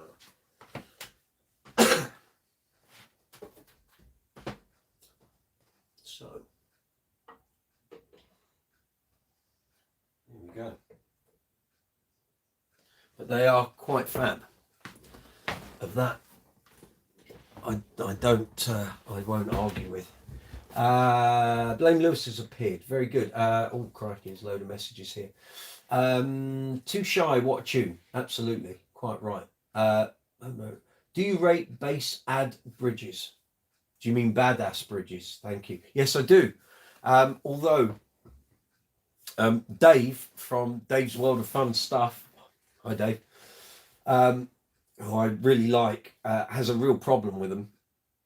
And the problem is the components in the bridge and the screws are made of two different materials, and when they start corroding from sweat, moisture, and what have you, the different materials, once they corrode, basically makes them bind. And you get to a point where you can't adjust the screws in there. They're an absolute nightmare. Sometimes you just have to replace the bridge. I mean, it's crap. Right? Who designs stuff like that? So the principle of badass bridges I love, and I love the heavy mass and what that, and I've got them on various bases. The Mike Dirt Precision, the Marcus bridge has got one. Oh, I've got another one. There is another base here that's got a badass on it. Might be in a bag. But yeah, so yes, I do. I like badass, but badass kind of cornered the market for years and years, and now lots of companies, Fender have their own high mass bridge and what have you. They've kind of been superseded a bit, and there's so much with the hip shot stuff and lightweight, and there's more options now. So they don't kind of have the monopoly that they once did. Jono, I made my own notch straight edge. Good man. Used an aluminium ruler. Yep. Used a Dremel to the feet measurements and sand it down so no burrs on it. Cost you £3. Exactly. But if you don't have access to doing that, you're kind of a bit scuppered. I didn't. So I ended up, like I say, ordering 4 and got 1. There we go. Blame Lewis is turning into the most informative bass channel going. Thank you, mate. I'm glad you feel that way. Shout it from the heavens. Share the videos. Let people know. I get loads of people go, oh, I didn't know you did a YouTube channel. It's like I've been only shouting about it for nearly 3 years. Someone was asking me the other day, did I do bass reviews? No, I've only written them for a magazine for 18 years. Yeah, of course I do bass reviews, idiot. I can't remember who it was, but it was like, are you being serious? Are you telling me I've produced like 700 reviews over 18 years and you've never read any of them? But there we go. There we go. But yes, Blame Lewis, shout the channel from the, from the pulpit, my friend. Share anything to do with the channel on your social media, between your friends, in your messenger chats, anything. It's all good.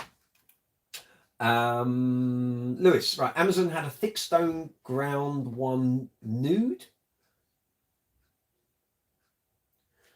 Pink fanny packs, adjusted nuts,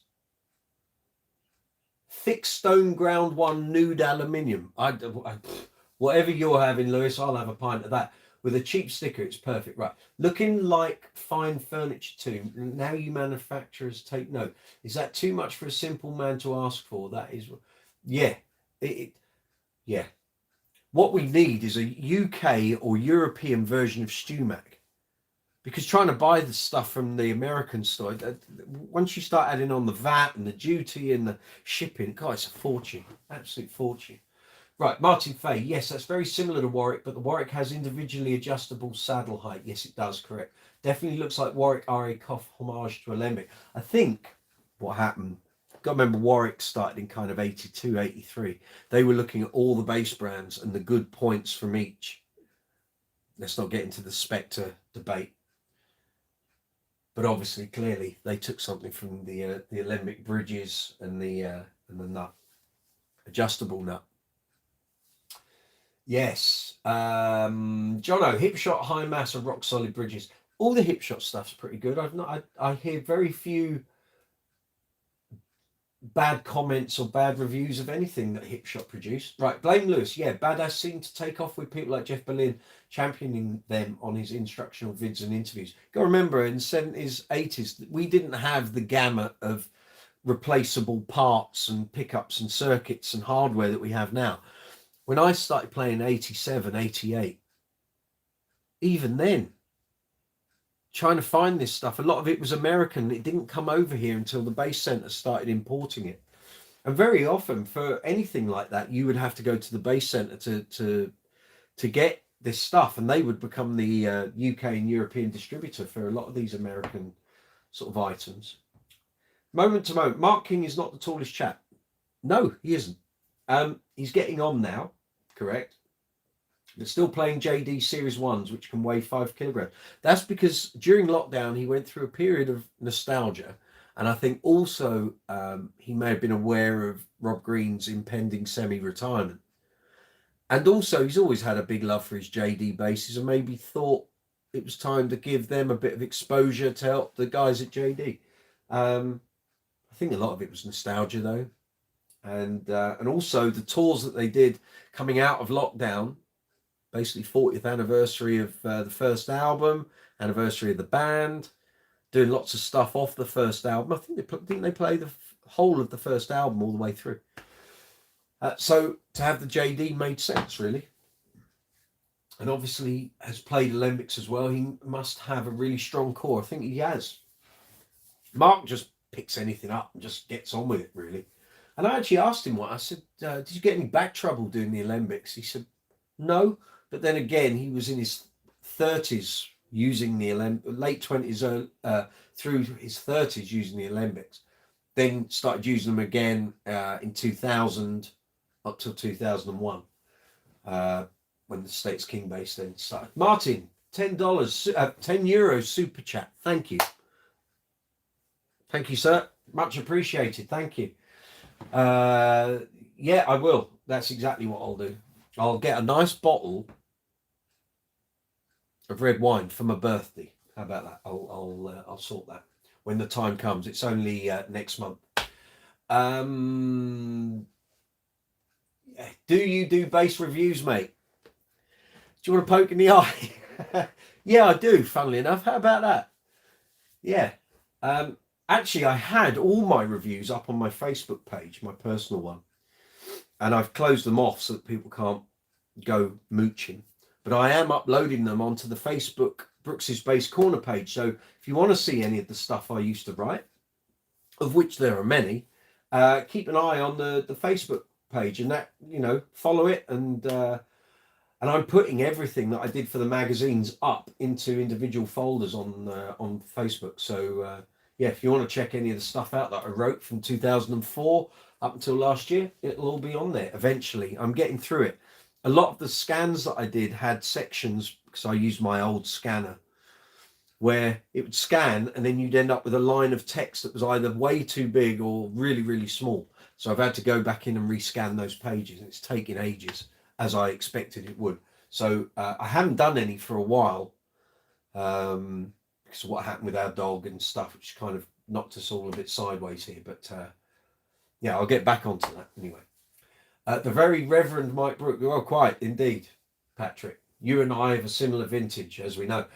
Crimson Guitars are UK StewMat. Yes, they do have some really good stuff. And actually, Northwest Guitars as well have their own range of repair stuff and maintenance tools and what have you.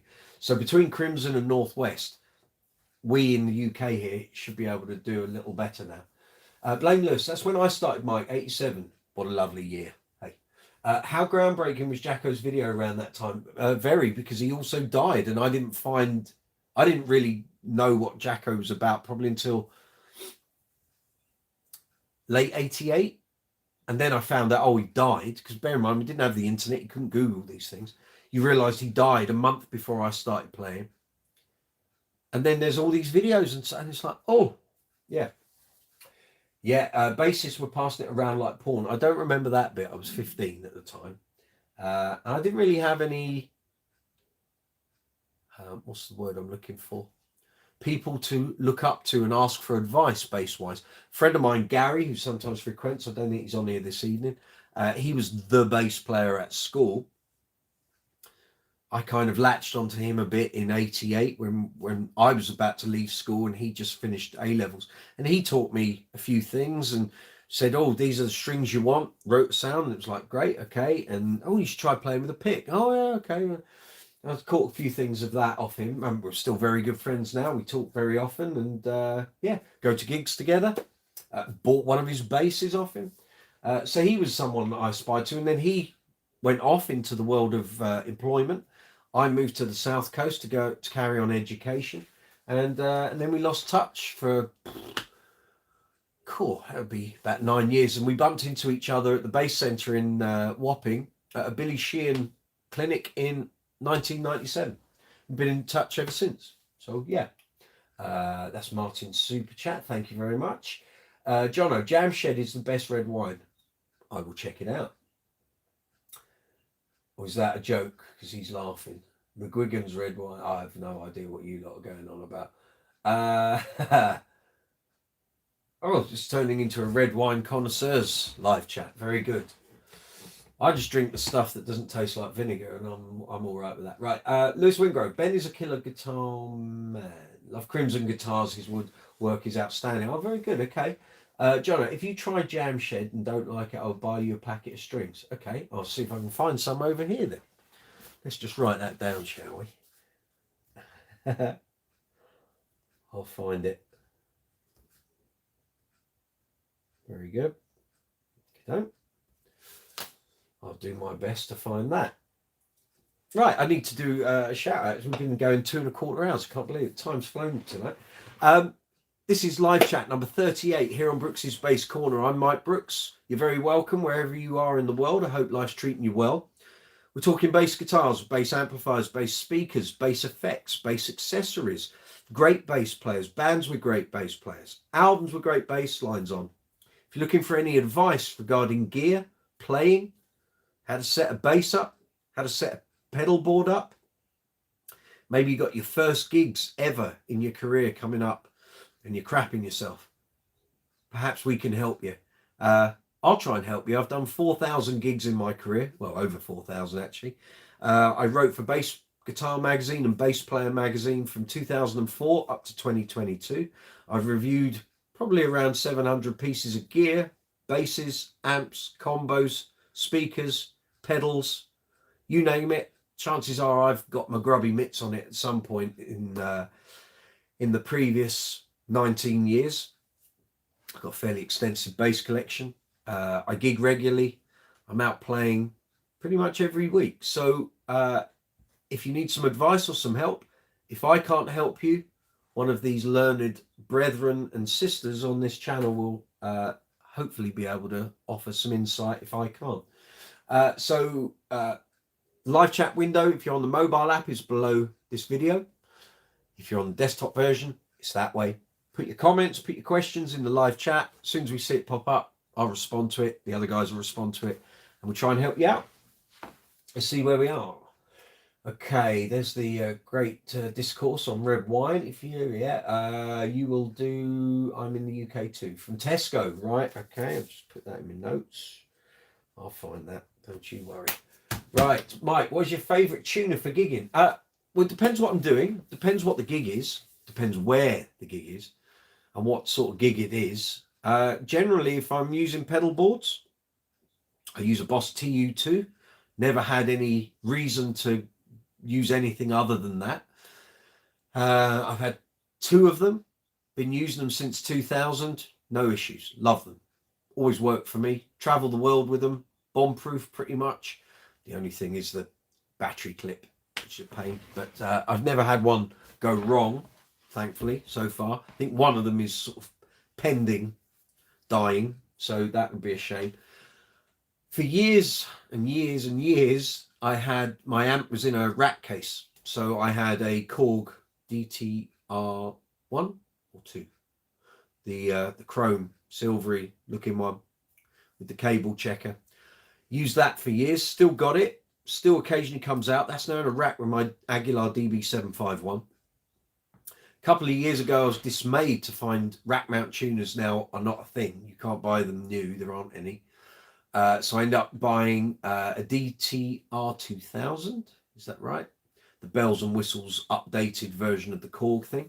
So I now have that. That's in a 2-unit case along with my Line 6 wireless. So basically, if I haven't got the DB751, which I don't use on a lot of gigs, There's just no need for it. It's overpowered and really heavy, and a lot of the gigs I'm doing, I just don't need that, so that's fine. But whatever amplification I use on any gig, in that 2-unit case is a wireless and a tuner, so that comes if I need that. But so often now I'm just running off a pedal board, so the Boss TU2 on the pedal board, that's fine. And then there was a period in my old covers band's career where I started using small class D amps just for the novelty of trying them out, seeing what worked. I loved my EBS Fafner. So if the rack mount tuner went down or had a problem, and that did happen a couple of times, I would just put the Boss tuner pedal on top of the flight case, plug into it, connect it to the amp, and away we went. And I just have the tuner on top of the case and turn it on between songs rather than have it on the floor, because a lot of the gigs I was playing at, people just drop their drinks all over the place, and I've seen many a guitar player crying because their pedal board's been covered in stuff. So having it on top of my amp kept it off the floor. So that's generally been my my tuner experience. That gives you some insight. I know there's great tuners out there, but the Boss ones just seem to do the job for me. Stacey, yes, Ben at Crimson is amazing. I'd love for my husband to take a guitar building course with his crew someday around Piddlehinton Way. That's easy for you to say. Yes. Well, you've intimated that trip at some point, so yeah, get on it. Lewis, I learned most of my fretwork from watching and asking questions. Ben is humble and a fine person. Excellent, so I'm a bit biased. Cool. His videos are very valuable for guitar work. I will check them out when I get some time. His school is my dream vacation. There you go. Blame Lewis used to have a great Arion pedal tuner. I remember Arion pedals. Yeah, that does take me back. Yeah, the Arion were kind of around, and Aria used to do pedals as well. So we're talking late 80s, early 90s here. That would have been that that period. What was your first gig? My first gig as a bass player was at school. Excuse me, sorry for the coughing, guys. I've been trying to shift this for 3 months and it hasn't gone. My first gig was a gig at school, at Rains Park High School in southwest London. So I started playing bass in the middle of October, and I did my first gig with one of my oldest friends who I'll be doing a gig with this Friday, Jamie, if you're watching, Jamie Fisher on drums. And I think we had piano. I think we did piano rather than guitar. Anyway, it's 3-4-piece band. And we just played a couple of songs. And I was literally, from picking a bass up in the middle of October to playing first gig just before Christmas at school. So I could only have been playing for 2 months. I didn't even own my own bass. I was using the school bass and I was taking it home at weekends. So that was my first gig. Then Jamie and I joined a youth group in Wimbledon. So that would have been February 1988. And it was a bit religious. It was a thing from Norway called Tensing. And they came to visit our school and they were doing like an open weekend for musicians and singers and stuff. And although we didn't really subscribe to the religious bit, we were well up for the playing. And it was great. They used to take us all around places and we'd play some of the songs were religious, but there were songs like we would do One World by Sting, Love is the Seventh Wave, we'd do Higher Love by Steve Winwood. There was all sorts of songs in there. But it was a great way of getting to play, by which point I'd already bought my first bass. We did that for a couple of years, and then we did a school concert. So that was July 88. Then I used to come up occasionally from the South Coast and come and play Tensing gigs with Jamie. And then we did some school gigs down at the college I was at in the South Coast. And then, when would that have been? Autumn 1991, I came back up to London, went to university in Kingston, and that was it. Started gigging. It wasn't regular gigging. It was a bit intermittent. Didn't join a covers band, or which is what I should have done. Didn't have a car, couldn't get around really. And then when I graduated, I joined a glam rock tribute band a week after I joined it before I graduated, but 1 week after my graduation, or at least my final exam, I was out gigging in the glam rock tribute band again with Jamie, funnily enough. And that was it. I was on my merry way. So I think I've got all my diaries going back to like 1991, and I think the first glam rock tribute gig I did with the Sugar Plums in June 95, I'd worked it out that I'd done something like about 41 or 42 performances before my first gig with them. So some of that had been original bands, some of it had been covers bands during my university years, but I'd done about 41 or 42 performances. So here we are, over 4,000. So the hands can attest for it, I promise you. Right, let's have a look here. No, do you use the Boss TU tuner to also mute your bass? Yes. I don't have it in bypass. I always have it as a mute. Thing is, you've got to remember to turn the mute off before the song starts. However, if things are going wrong with gear and I'm running off a pedal board and the signal's going from the DI pedal, preamp pedal out to the front of the house, if I've got that mute on, anything can happen between me and that the tuner pedal. If I've got to change a string or what have you, or change a bass, no one's going to hear it, are they? So yes, I do use the mute facility a lot.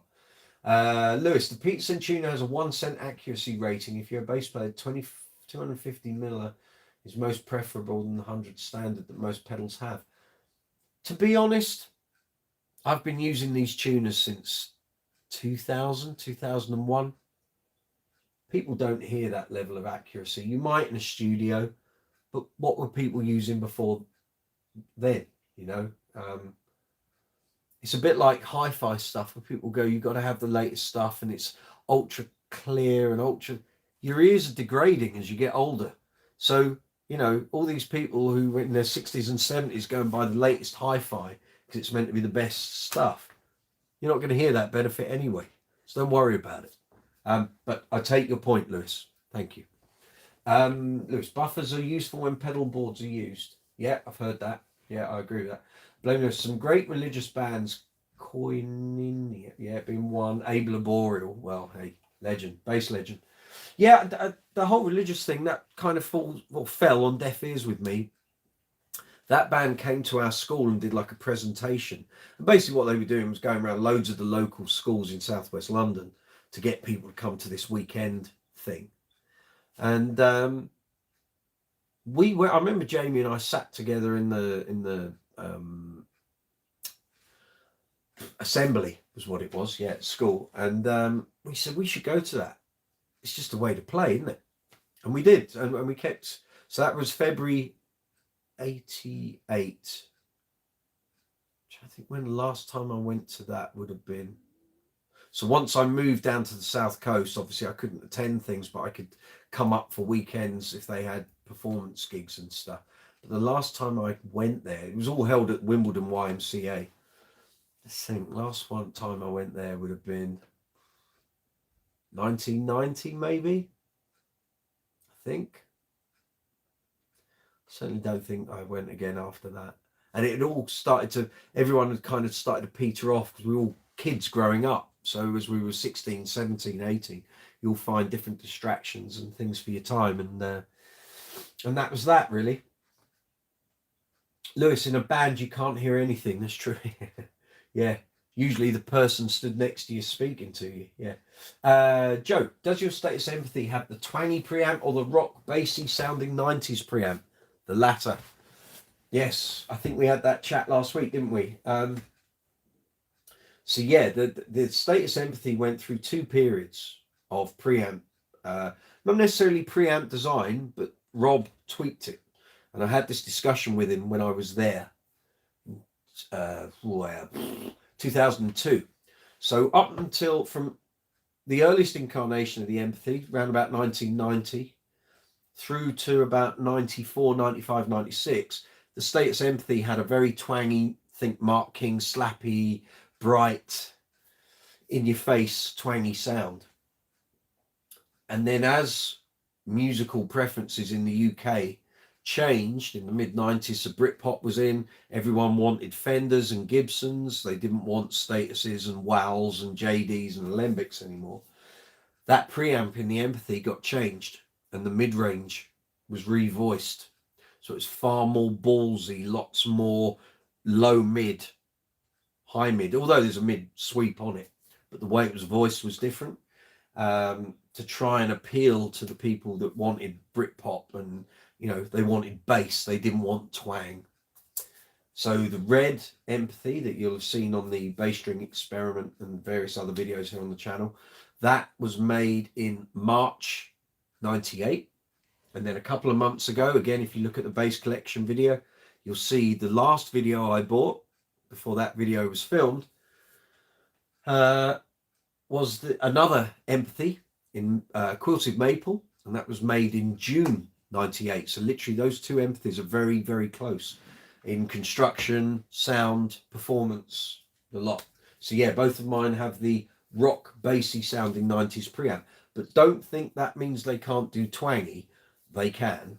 It just means that the way the preamp and the mid-range is voiced is slightly different.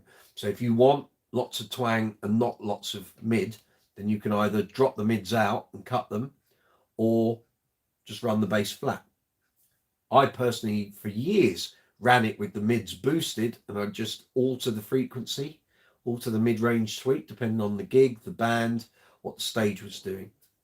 Now, when I'm using it, certainly for Uncle Funk, a lot of the time I don't have the mids engaged. It's too much because we're a 9-piece band and I don't have to cover this huge frequency spectrum anymore like I've done in 3 and 4-piece covers bands. You prefer the twangy preamp. I was very disappointed when I got my Empathy that had even happened, and I didn't even find out about it for about 7 months, 8 months. So I bought that bass a couple of days before my 30th birthday in 2002, and I didn't speak to Rob about it until November 2002 when he told me how the preamp had been revoiced. And I was so disappointed that I didn't have the old style Empathy.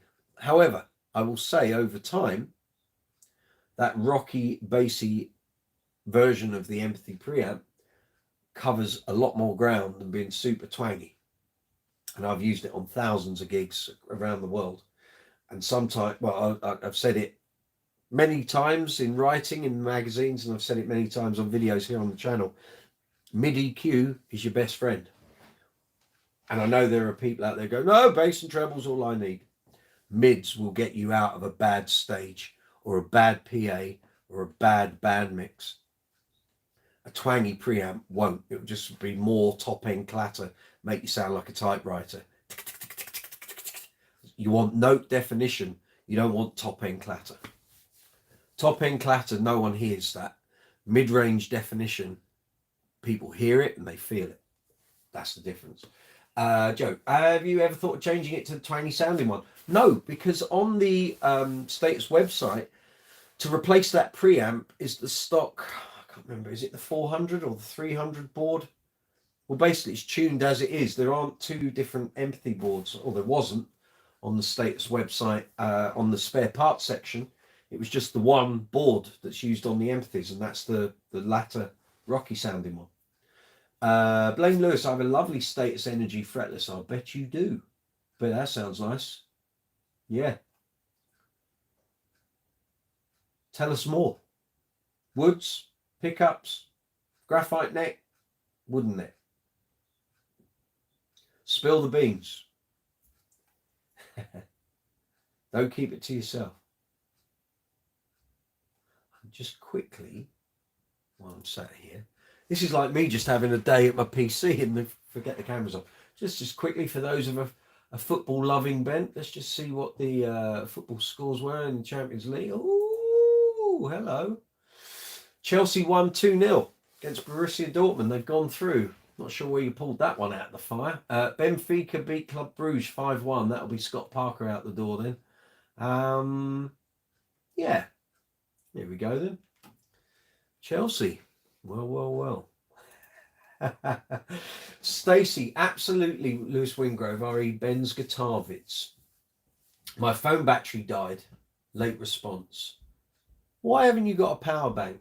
I thought you had one. I thought you had a power bank. He's very innovative and out of the box, yet practical, useful advice. His tool wall. I don't think we would have done tonight's live chat if I'd had a couple. So we've had pink fanny packs, adjustable nuts, Lewis and his nude stuff, and now we're talking about tool walls. So it's gone off the charts tonight. His tool wall is off the charts. Well, there we go. Yes, great minds and all that. So tell me, guys, I've bought 3 new basses. What have you got coming in? What bass purchases are everyone looking at? What's something new? Something secondhand, perhaps? What have you got your eye on? Pedals? Any new pedals? Anyone after new pedals? Lewis will be after pedals. Of course.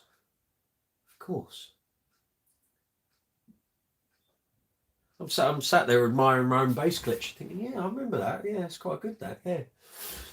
I can see all my basses in the rack. Yeah, they're just behind you, Mike, you idiot. Yes, who's buying what? We've got NAMM coming up very shortly in April, and I think there's a second one in October. And then we revert back to the regular January NAMM in January NAMM in January, funnily enough. Joe, I'm hoping Status starts up regular orders again. Ain't gonna happen, Joe. Forget it. Not gonna happen, mate. So I can order an S2 Classic 4-string headless. It's not gonna happen. Not gonna happen. Rob's approaching 70. He's worked with graphite for many years, causing chest stuff. And has he? Okay. I still don't think he's going to start regular orders. I can't see it. I think a lot of the staff might have, I don't know this, but I read some of the staff commenting, or the way his original message was posted last year made it sound like maybe some of the staff were being let go. I don't know. I can't see it. I think they're getting older. And I think there was hope a while back that maybe this might pass on to their daughter or daughters, but maybe they don't want to run a bass company. I don't know. And there was also talk that he might be selling the brand onto another company. But I don't know. It's all conjecture until they say yes, we're going to do basses, or no, we're not. It would be a bit weird to say we're going to stop manufacturing and stop doing the necks, but we're going to support the instruments and then start it all up again. I can't see it. I don't know. I would hope that he would, so you can get your bass, obviously, but I just don't. I don't see it. I wouldn't understand the thinking. They might as well have just not announced that in that case. But anyway, let's see what happens. Has the graphite caused his illness? Probably. Or it certainly wouldn't have helped, because for years he was so hands-on in the manufacturing process. Because you've got to remember, the status of now and the past 10 years is not the status of the 80s. They were finding their feet in the manufacturing, and he would get companies to produce stuff, and it would all be different. There would be no consistency.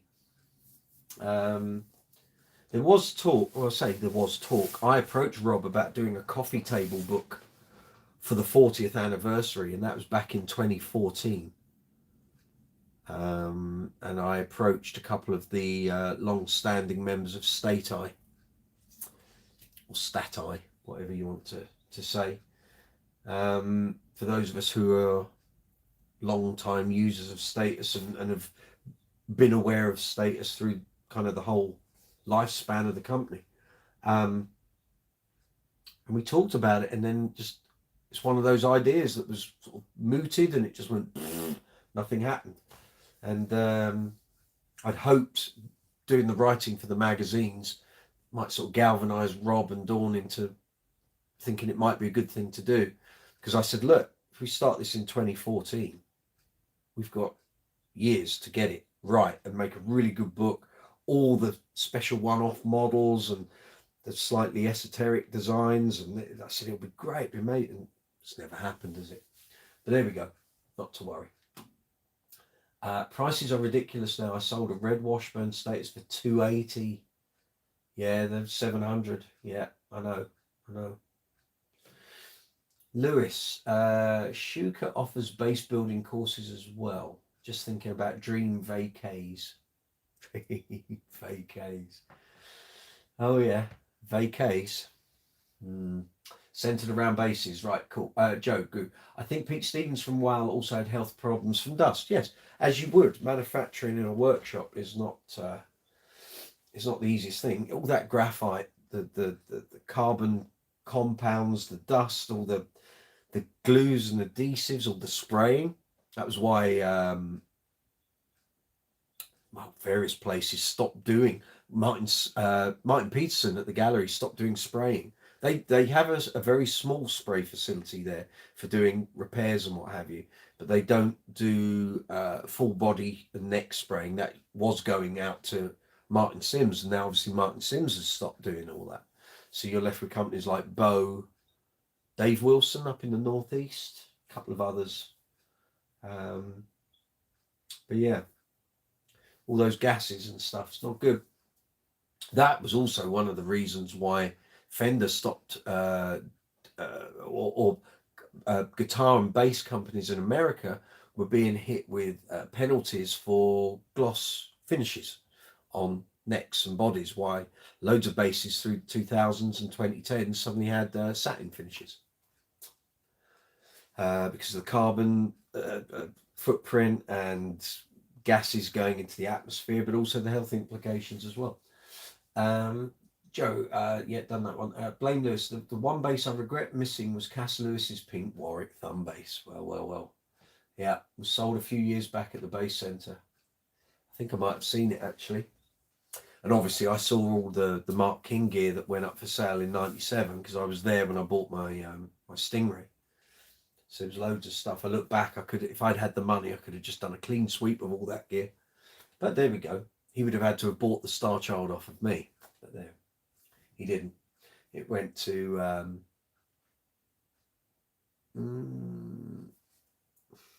French guy, Morgan Roussel, who runs level42.com. He bought up loads of Mark's X basses, and he now owns the Stingray that I had. So yeah, there we go. How are we doing? 2 hours and 42 minutes. Cool. This seems like a fairly healthy conversation, so I'm happy to go on as long as you guys wish to. This is Brooks's Bass Corner, live chat number 38. I've lost my thread. Right. Live chat.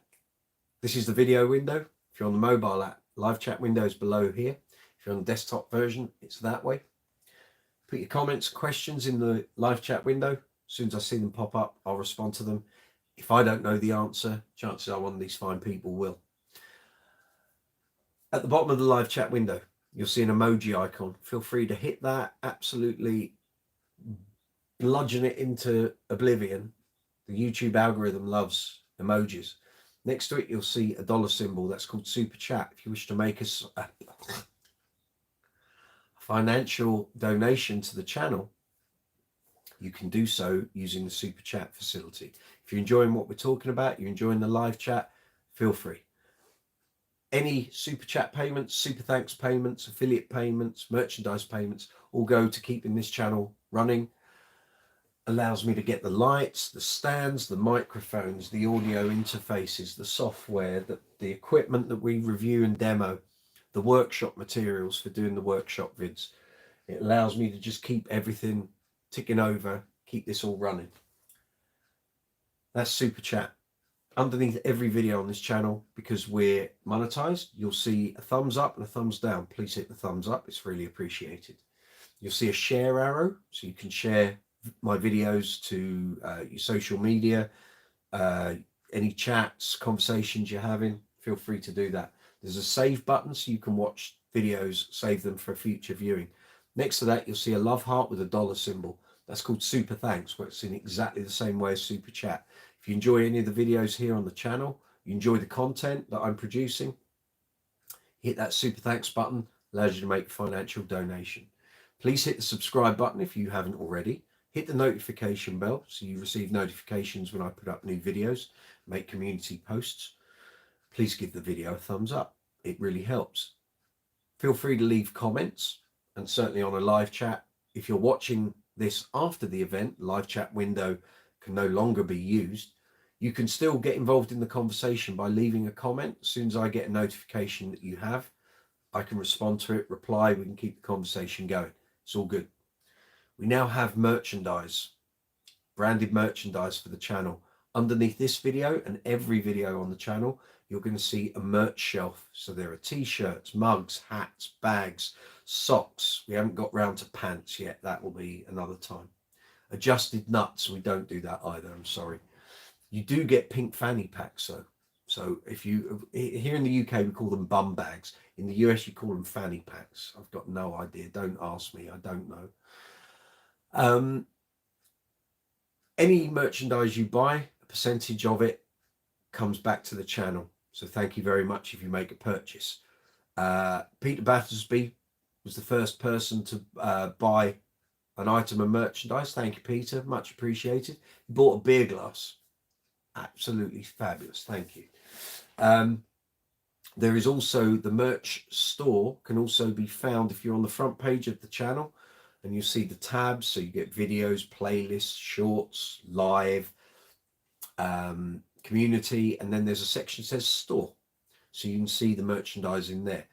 Underneath this video, in the description box, and on every video here on the channel, in the description box, you will find links for the UK and US merch stores. They're run by the same company. One's called Spreadshop, one's called Spreadshirt. It's the same thing. The European merchandise is all there. It's all laid out. The American merchandise is there, all laid out. There are more items in the American one than the European one. I tried to match everything as much as I could, but then I found out there were a whole load of products in the US store that we just didn't have in the European one. At the moment, there's 4 designs. There will be more as time goes on. I've got a load of extra designs ready to go, but I just didn't want to throw everything all in at once. I need to have a general progression. So there will be all the merchandise that's available. There will be other designs that will come out. Then we also have in the description box, we have affiliate links. So affiliate links for Thomann, Amazon here in the UK and Europe, and Amazon in the US. The way that works, if you buy a base related purchase or anything that's in either of the stores or shop fronts, click on it, goes into your basket. If you then fulfill the order, it will then get delivered to you. Once Amazon are happy that the item isn't going to be returned, I then receive a commission payment, and that goes into the melting pot of earnings for the channel, and hopefully we'll keep it all going. Done the big sell. That's that bit done. Let's see, Joe. Here we go. Mike, did you go through a Trace Elliott phase back in the day? I wanted to, and I didn't, and I'll explain what I did. So I'm just going to read the rest of your message. Hauling those big 410 cabs and those huge AH250 heads up narrow pub stairs. No.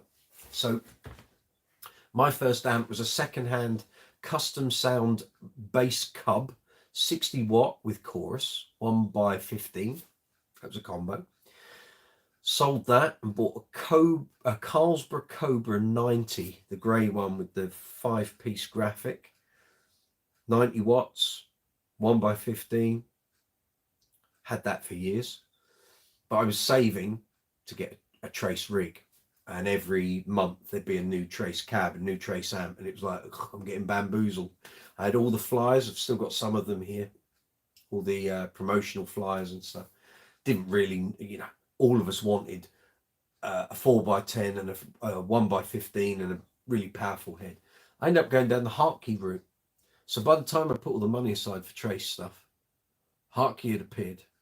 They were the new flavour on the streets. What I was going to do was have a Trace head and Hartkey cabs, Hartkey XLs. Then Hartkey brought out their own amps. So they had the 3500, the 5000, and I bought a 3500 and a 410 XL. That was my main gigging rig from 1992 up until 2002.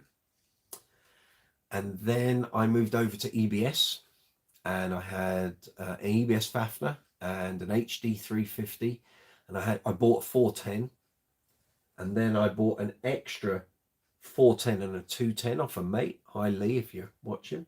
Still got all of that. I then bought Neo EBS cabs, so 212 and a 210. Still got all of that. And then in 2018, I moved over to Aguilar. So now I have Aguilar SL212 cabs, the super lightweight 212s, two of them, an AG700 and DB751. Then on top of that, I've got a Messer Boogie, Messer Engineering Strategy 888, which is full of valves, built like a tank, amazing amp. I've got a Trace Elliott Elf. I've got a Hartkey 200 watt 2x10 combo. I've got a Gensben Shuttle 92. I've got a Gallium Kruger MB200. The EBS HD 350 went a couple of years ago. The Hartkey 3500 and XL cab went long ago, back in 2003. I think that's it. Then what I have as well now are preamp pedals. So when I'm using pedal board, generally I use a Aguilar tone hammer pedal, but I've got EBS Microbass 2, Microbass 3.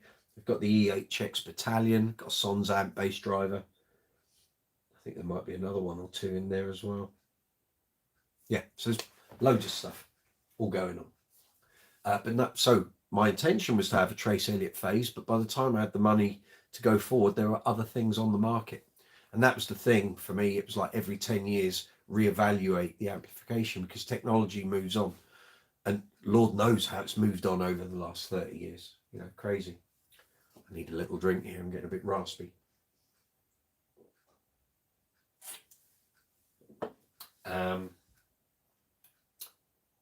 Lewis, right, I'm looking for a clean preamp pedal.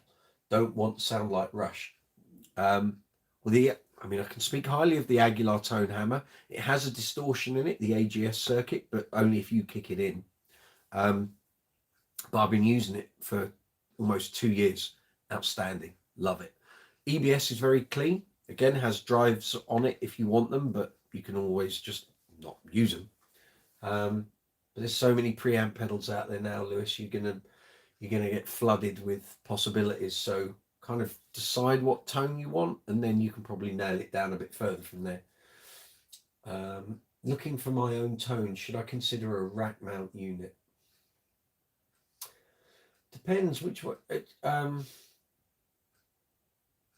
As a rack mount unit, are you going to want to run this through speakers? In which case, you're going to need a power amp, unless you're buying a combined amp. So like a regular amp that's basically a preamp and a power amp in one unit, or you're going to go for separates. Stacey, pants maybe in the summer 23 line. I think we're talking merch there. It's yes, very good. Lewis Wingrove, right? My two favourite picks are the Tech 21Q strip. I think you mentioned that before, and the new Ibanez, which we're waiting on. Yeah, got the Ibanez on reserve. Very good. Okay, Blameless. My first amp was 150 watt Carlsberg Stingray combo. I think the Stingray came after the Cobra, so I bought the Cobra in '89. I think the Stingray the more red coloured vinyl one.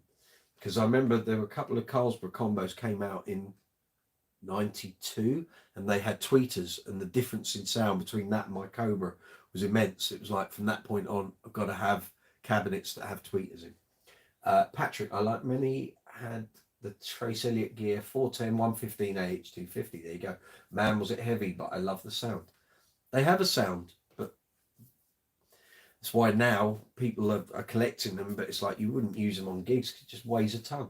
I bet garages up and down the country loved bass players because their suspensions must have been going every week. Although no one wanted to help you carry it. Exactly. Joe, does the little Trace head you have sound like a real Trace amp from the past? No, but it can't. Trace Elliott Company went long ago, sold out to Cayman, and then that was sold on to Gibson. Trace now is a brand name. It's not a company. It's a Trace. It's a brand name owned by Peavey. So the Trace stuff now is basically Peavey's interpretation. I don't know if the Elf and the 1200 head have been designed from the bottom up. So put my teeth in. From the bottom up, or whether they've gone back into old Trace designs and Trace sounds and tried to encapsulate some of that. But no way could a Trace Elf as a Class D amp sound anything like the Trace heads of yesteryear. Totally different technologies, different power sections. You know, there's a 40-year difference between like the first Traces and the Elves. Couldn't be. But what the Trace Elf is a fabulous little amp, very, very powerful for its size. And the fact you can just stick it in your back pocket.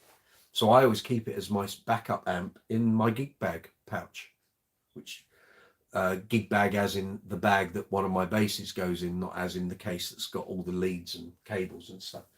But no, the Trace amps of now can't sound like that because the technology's moved on. If you want a Trace to sound like the old Trace, then you've got to go and buy the old Trace.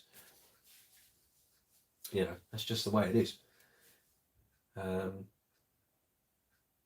Okay, Blame Lewis. Then I moved to Trace Elliott valve silver combo. We're talking quattro valve, hexa valve, maybe with a 210 Mark King model. Yeah, I remember the days. I've still got all the mags and stuff with these adverts when they were coming out with all this stuff. And I think for Hammersmith, didn't he have something like about 10 bass cabs dotted all around the stage? 2x8, 2 10s and 2 8s, I think. Very high definition. But by that point, I don't mean to sound derogatory, but kind of Mark was chasing his tail for, it's like, how much brighter can you make the bass? And at the time, I mean, I was a big fan and still am, but it's like, how much more treble do you need to keep adding to your bass signal? So you got alembics, you got the thinnest bass strings known to man, and now you've got bass cabinets which are super high definition with small speakers in, and bass amps with like 20k of boost in the top end. It's like bass has gone, hasn't it? It's twang, it's not bass. But anyway, still a big fan. Love your work, Mark, you know. Not that he ever watches any of my stuff, he never does. So he knows it's here, and we talk on WhatsApp, but no, he's never messaged me about any of this. Lewis, okay, sounds like I'm at my end of circuit fun. Time for amp and cab while I enjoy my Ampeg Rocket bass combo for practice. Ampeg Rocket bass combos are really good. I reviewed one. Russell Zorner, hi, welcome. Sorry, my throat's a bit raspy. Also, my partner's gone to bed and the lights are off in the hallway. So I'm trying not to talk too loudly because she'll be trying to get to sleep.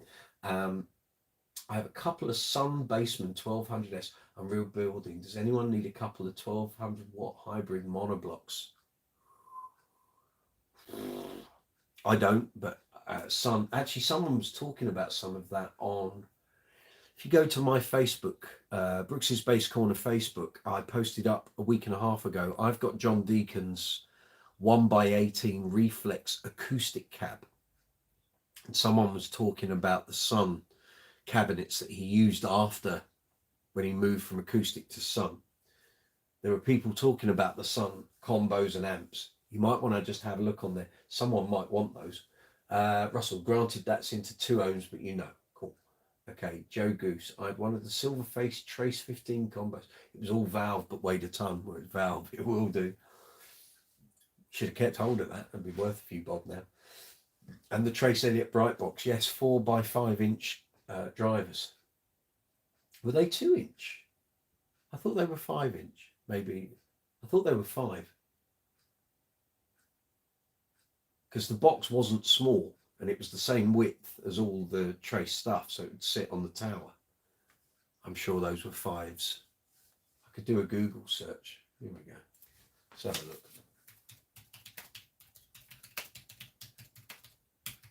And let's be fair, we all wanted an MP11, didn't we? We had no need for one, but we all wanted one.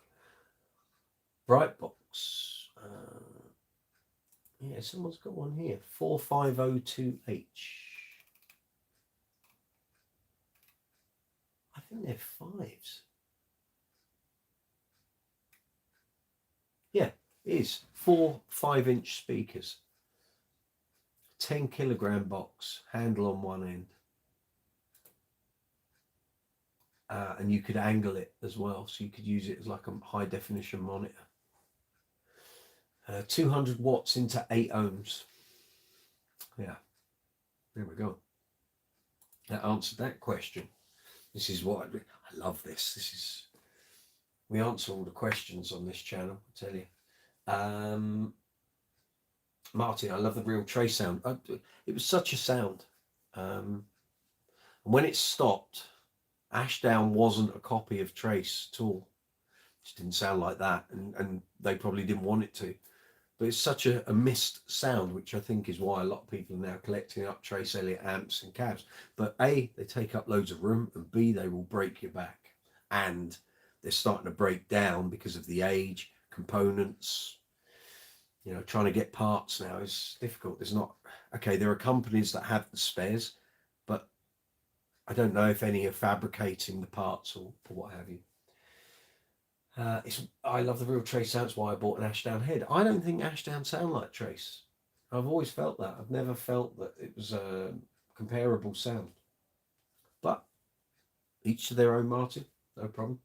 Russell, I'm in Oregon, USA, so it's about 3 p.m. Cool. Turned out to be overkill. Also, the neighbours I hated moved, so now I don't really have a use. Okay, Joe, does Ashdown sound like Trace, or are they more of a retro sound? I think Ashdown is more of a rocky vintage sound, but they don't have to be. It's how you set them up and how you EQ them. But one of the issues I've had with Ashdown is they've had so many amps, so many models. Trying to find consistency. Same thing as with Ampeg. I've played great Ampeg stuff, and I've played absolutely horrendous Ampeg stuff that you thought, how did this get out of the, how did they even put this out into the marketplace? It's just like crazy. But Ashdown have had so many models, and I've played through many of them, like hired in gear, rehearsal room stuff. I can never find any consistency. I know the British, or there was a period when they were hand making stuff for the Stars, and that stuff was high quality, very, very good stuff. And quite a lot of the Ashdown stuff is good, but it got a reputation. The Chinese made stuff for breaking down, getting very hot. But you can say that about any amp manufacturer. Every brand will have a problematic model or something that it just isn't designed right. And so, you know, I'm not having a go at Ashdown at all. Certainly not. And why did Mark stop using Ashdown? Well, I think some of that was to do with the fact that he went back to using statuses. And there was a period, I think in 2001, 2002, where he got hold of, or he had some new Trace stuff, because at that point Trace didn't exist. So he got one of the old Trace techs to build him a Trace amp. I think there might have been some cabs as well.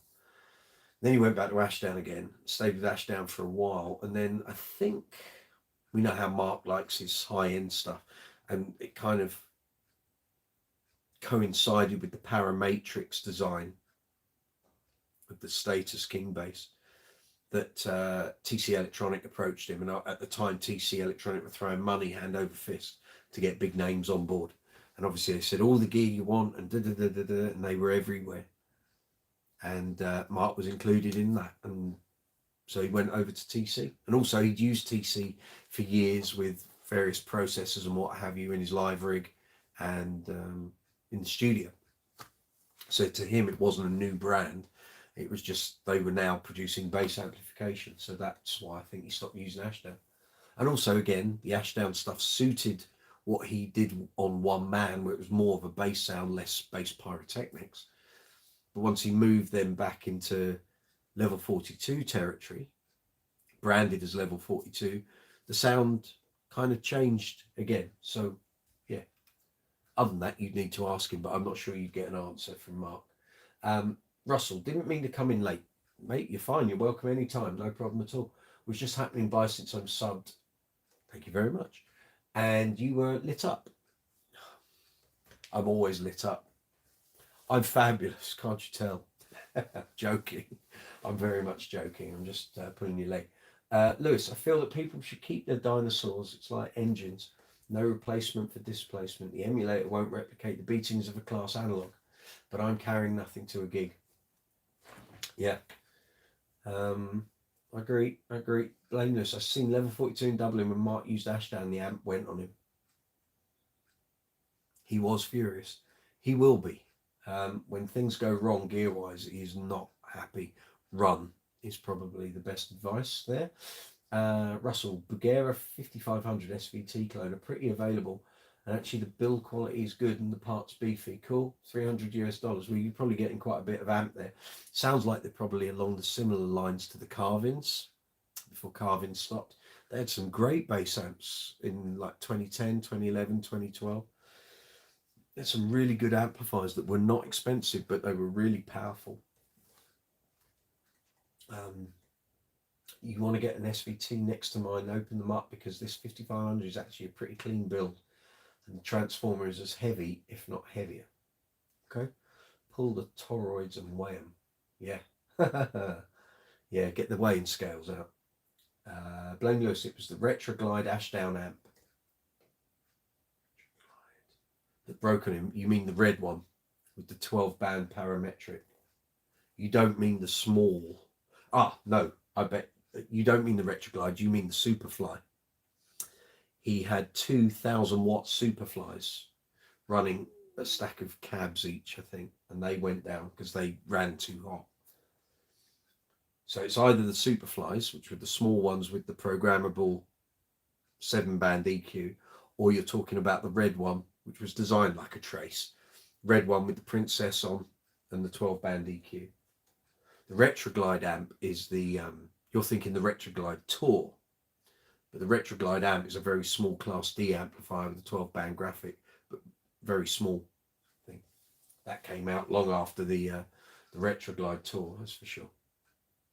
Joe Goose, there's a classic interview with Mark King, Guitarist Mag, September 91. I have it. Hold on, I'll get it out.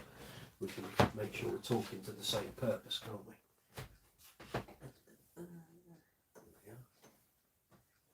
It's in there.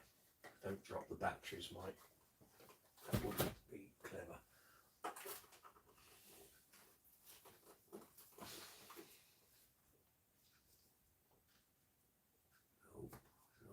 Nope. It's here.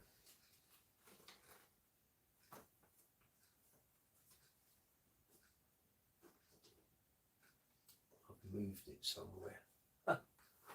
That's good then. I've moved it. I know I've definitely got it. I'll put that then.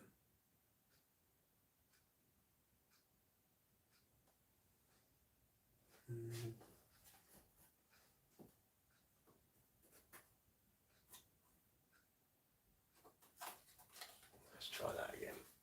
Sorry, bear with me, people. I'll just find this. That's the Billy Sheehan one. That's the one with Georgian. There we go.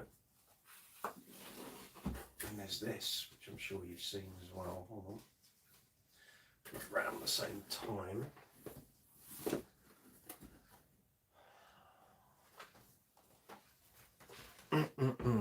These things you collect over time. So you're talking about this. Right then, what did you say? Where you can see Mark's rig with two silver face I know the picture you mean.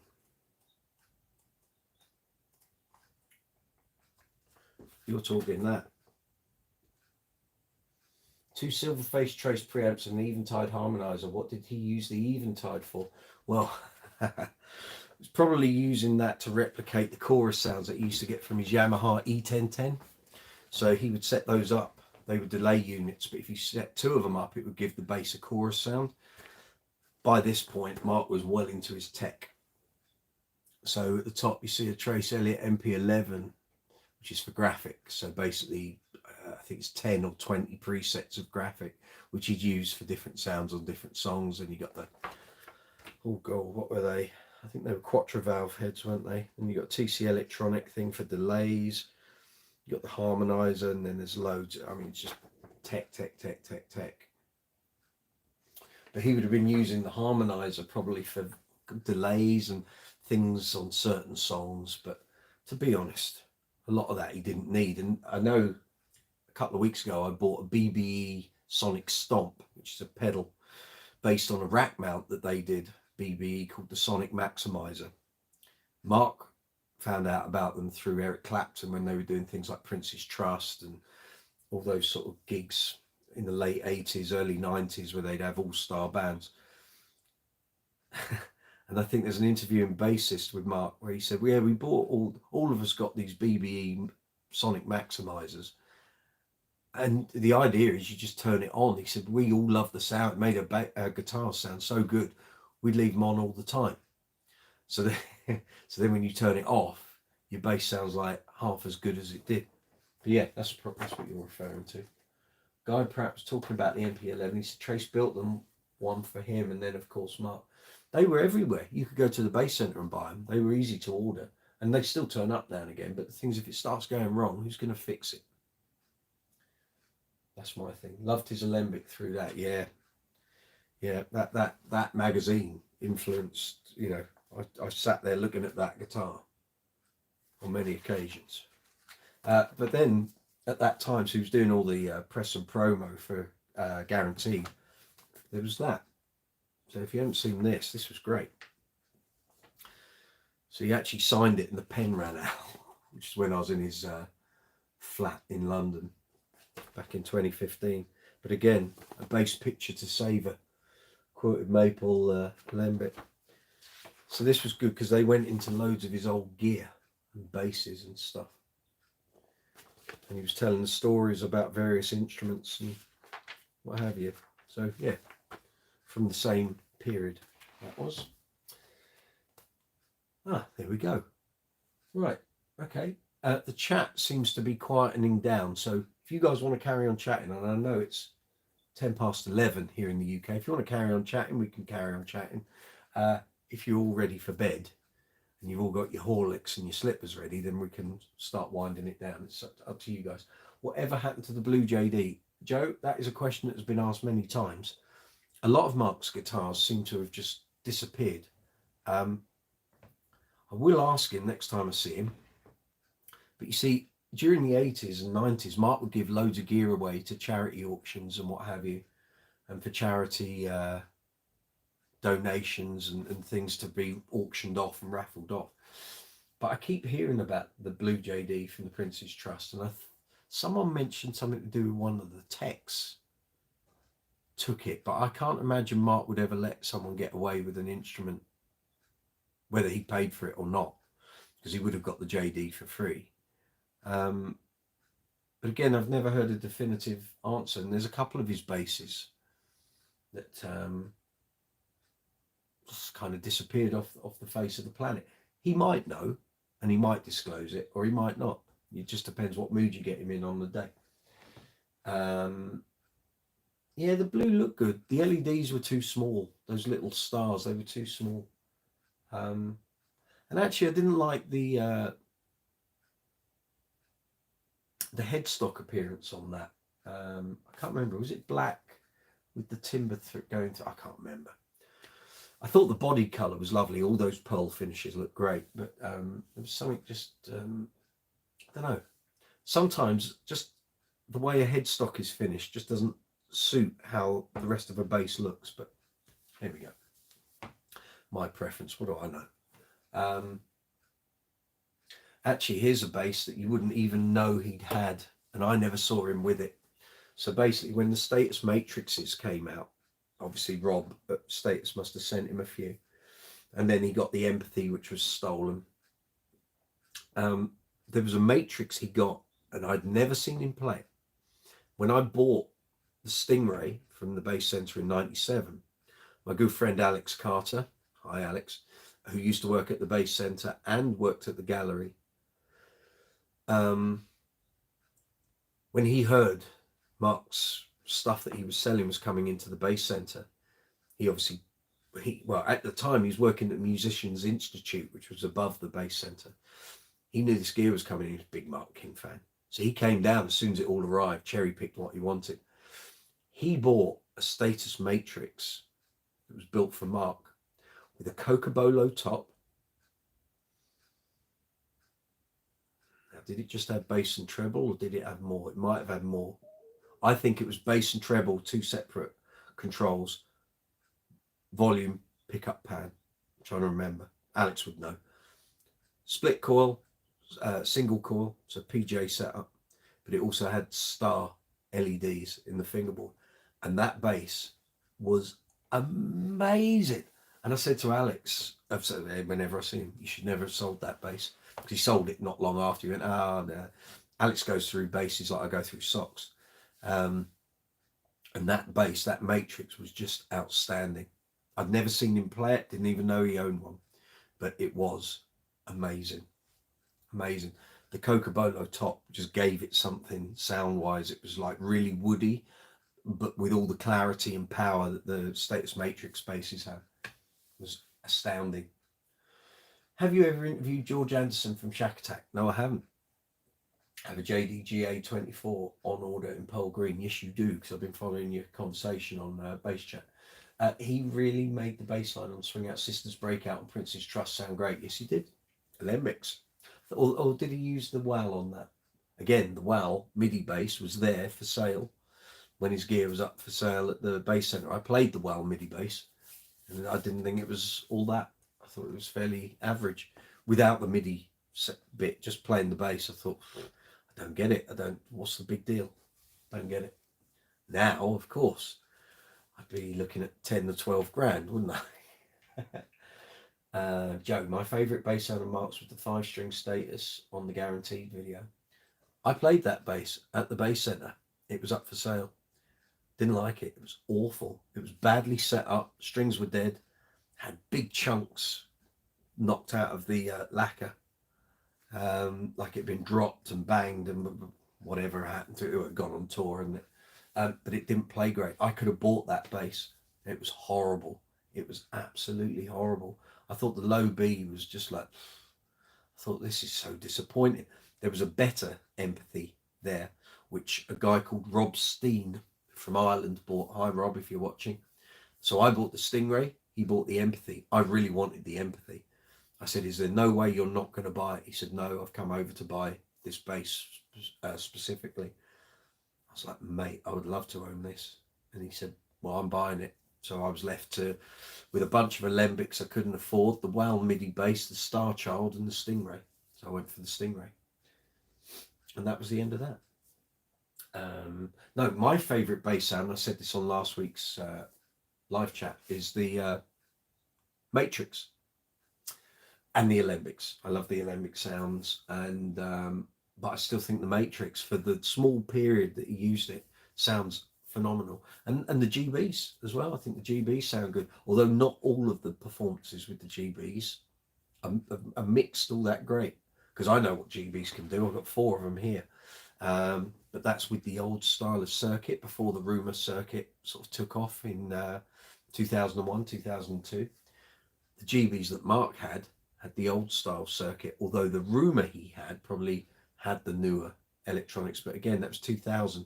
Bernie was still tampering with his circuits in 2000, 2001, 2002. Was Mark King's action high or low? On those bases,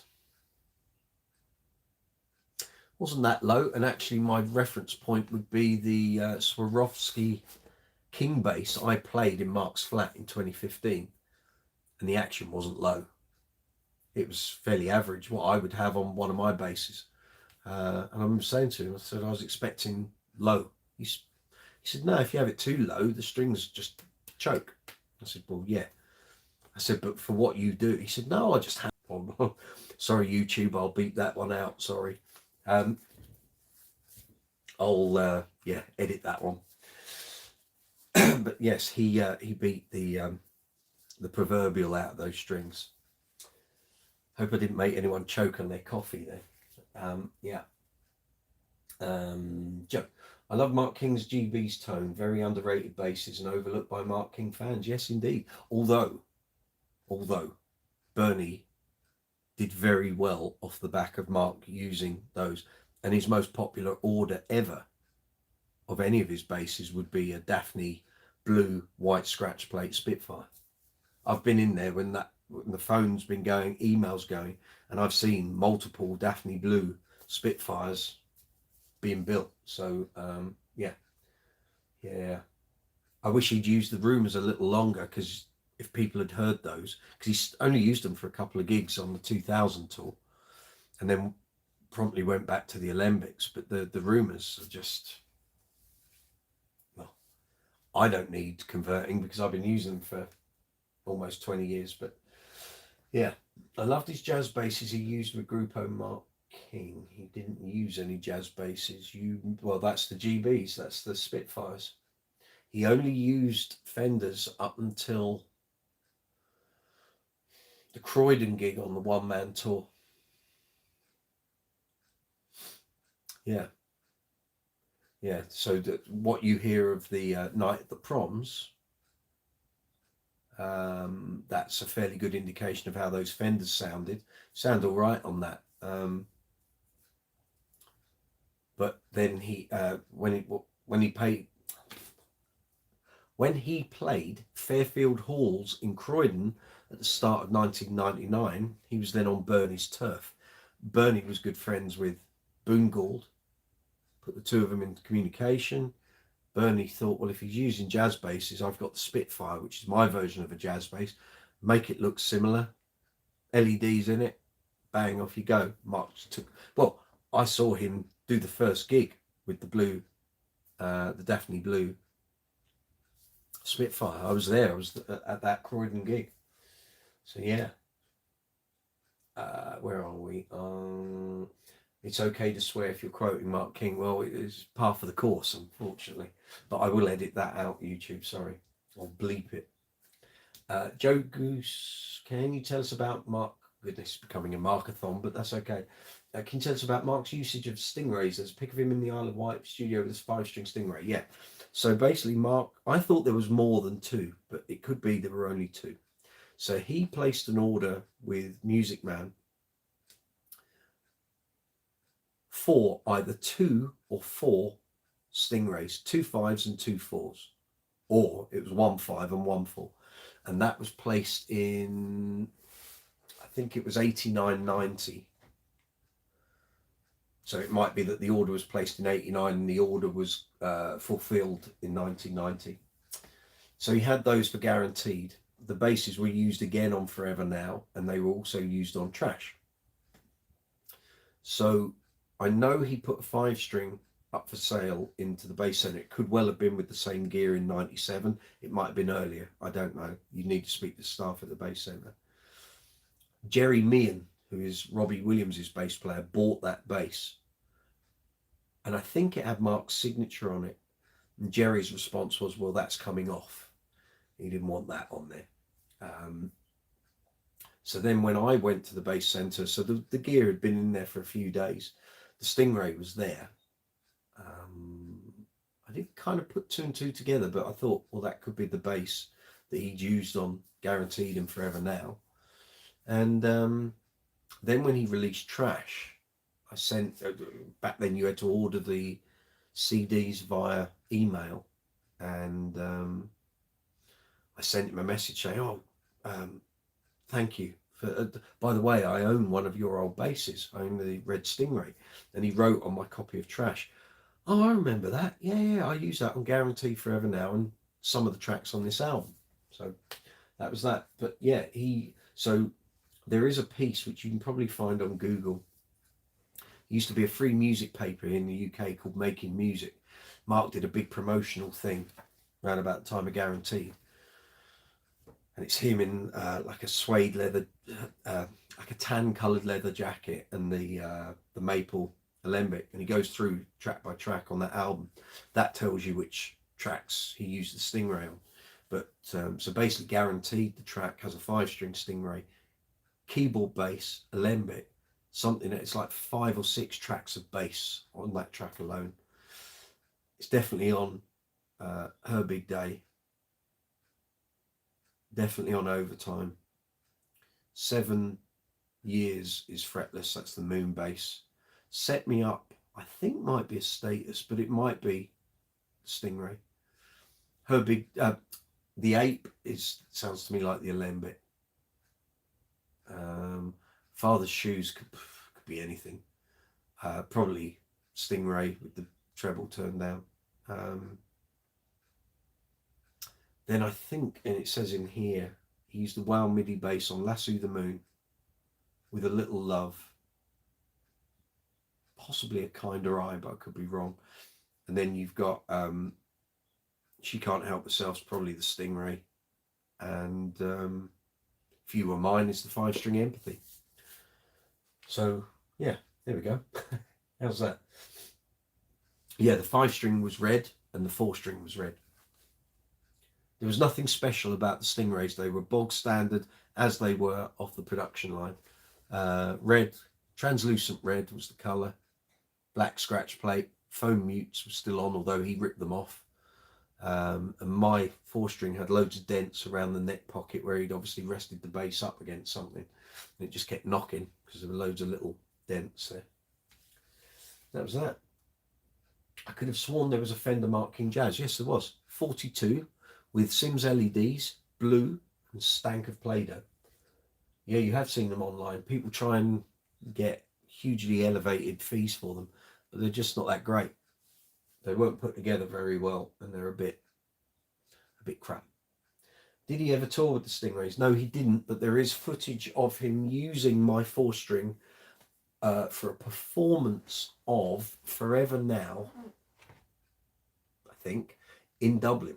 And Rob Steen, the guy that bought the Empathy, would back that up because he told me about it. And he said, oh, I'll send you a clip of it. I think he had it on video. It was off a TV show in Dublin. I never saw it, so I wouldn't get hung up on it. So, but no, he never toured with the Stingrays at all, which would have been quite good. I'd like to have heard him do that. Patrick, weirdly, Jerry Meehan is my neighbour. Really? I know his brother, Adrian, Young Gun Silver Fox drummer. We were having a chat about this the other day. I thought Jerry lived in LA. Apparently not. He was over there a bit doing Robbie Williams stuff, but he doesn't live there. He lives here. Cool. Bearing in mind, I live in the middle of nowhere, which means his house is half a mile up the road. Oh, well, there you go. You can ask him what happened to that Stingray. I have a feeling the day he went to buy that, Wayne Ellis, who's the bass player for Limehouse Lizzie, was with him. Obviously, big Stingray player. I think he was there to check it out, but Jerry bought it, apparently. There we are.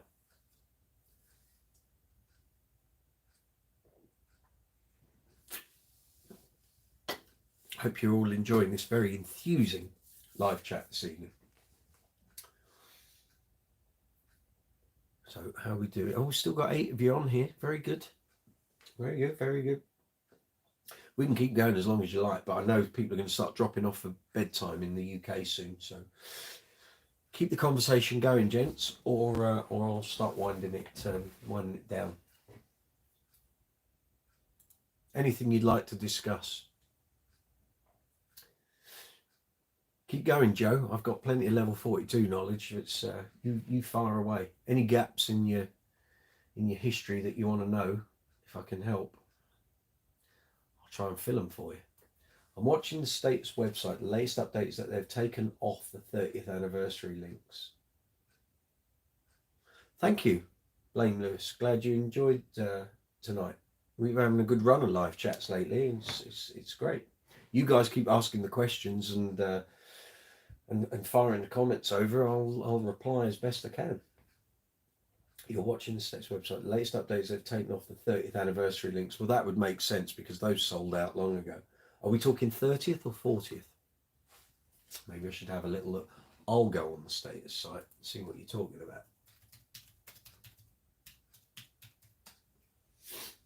Let's have a little look, shall we?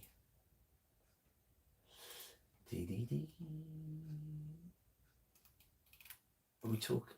Right, but the 40th anniversary things are there. Oh, I see. I'll be contacting everyone who has expressed an interest. They ain't going to be cheap, those bases. They are going to be really expensive. So clearly they're not going to put them up on the site. They're going to sell them probably outside the site, I would imagine. I would suggest 30th anniversary. Yeah, I wouldn't expect those to be on there. That's 10 years ago now. Sorry, mate. Maybe I've got the wrong end of the stick. Has Mark got property anywhere else apart from Isle of Wight in London? No idea. No idea. Not a clue. I don't know. He's so busy. I mean, I think he quite likes being on the Isle of Wight as much as possible, but he's got his London base if he needs it. So,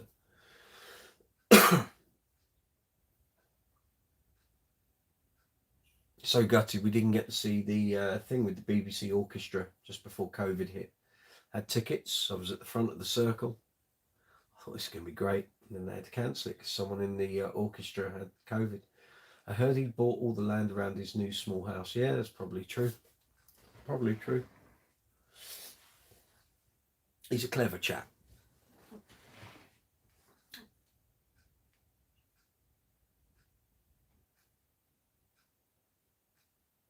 So, have I got any feedback from you guys about the merch? Is there anything on there that's tickling your fancy, or something that's not there that you'd like to see? Or I know there's no base-oriented merch like picks, cable ties, string cut.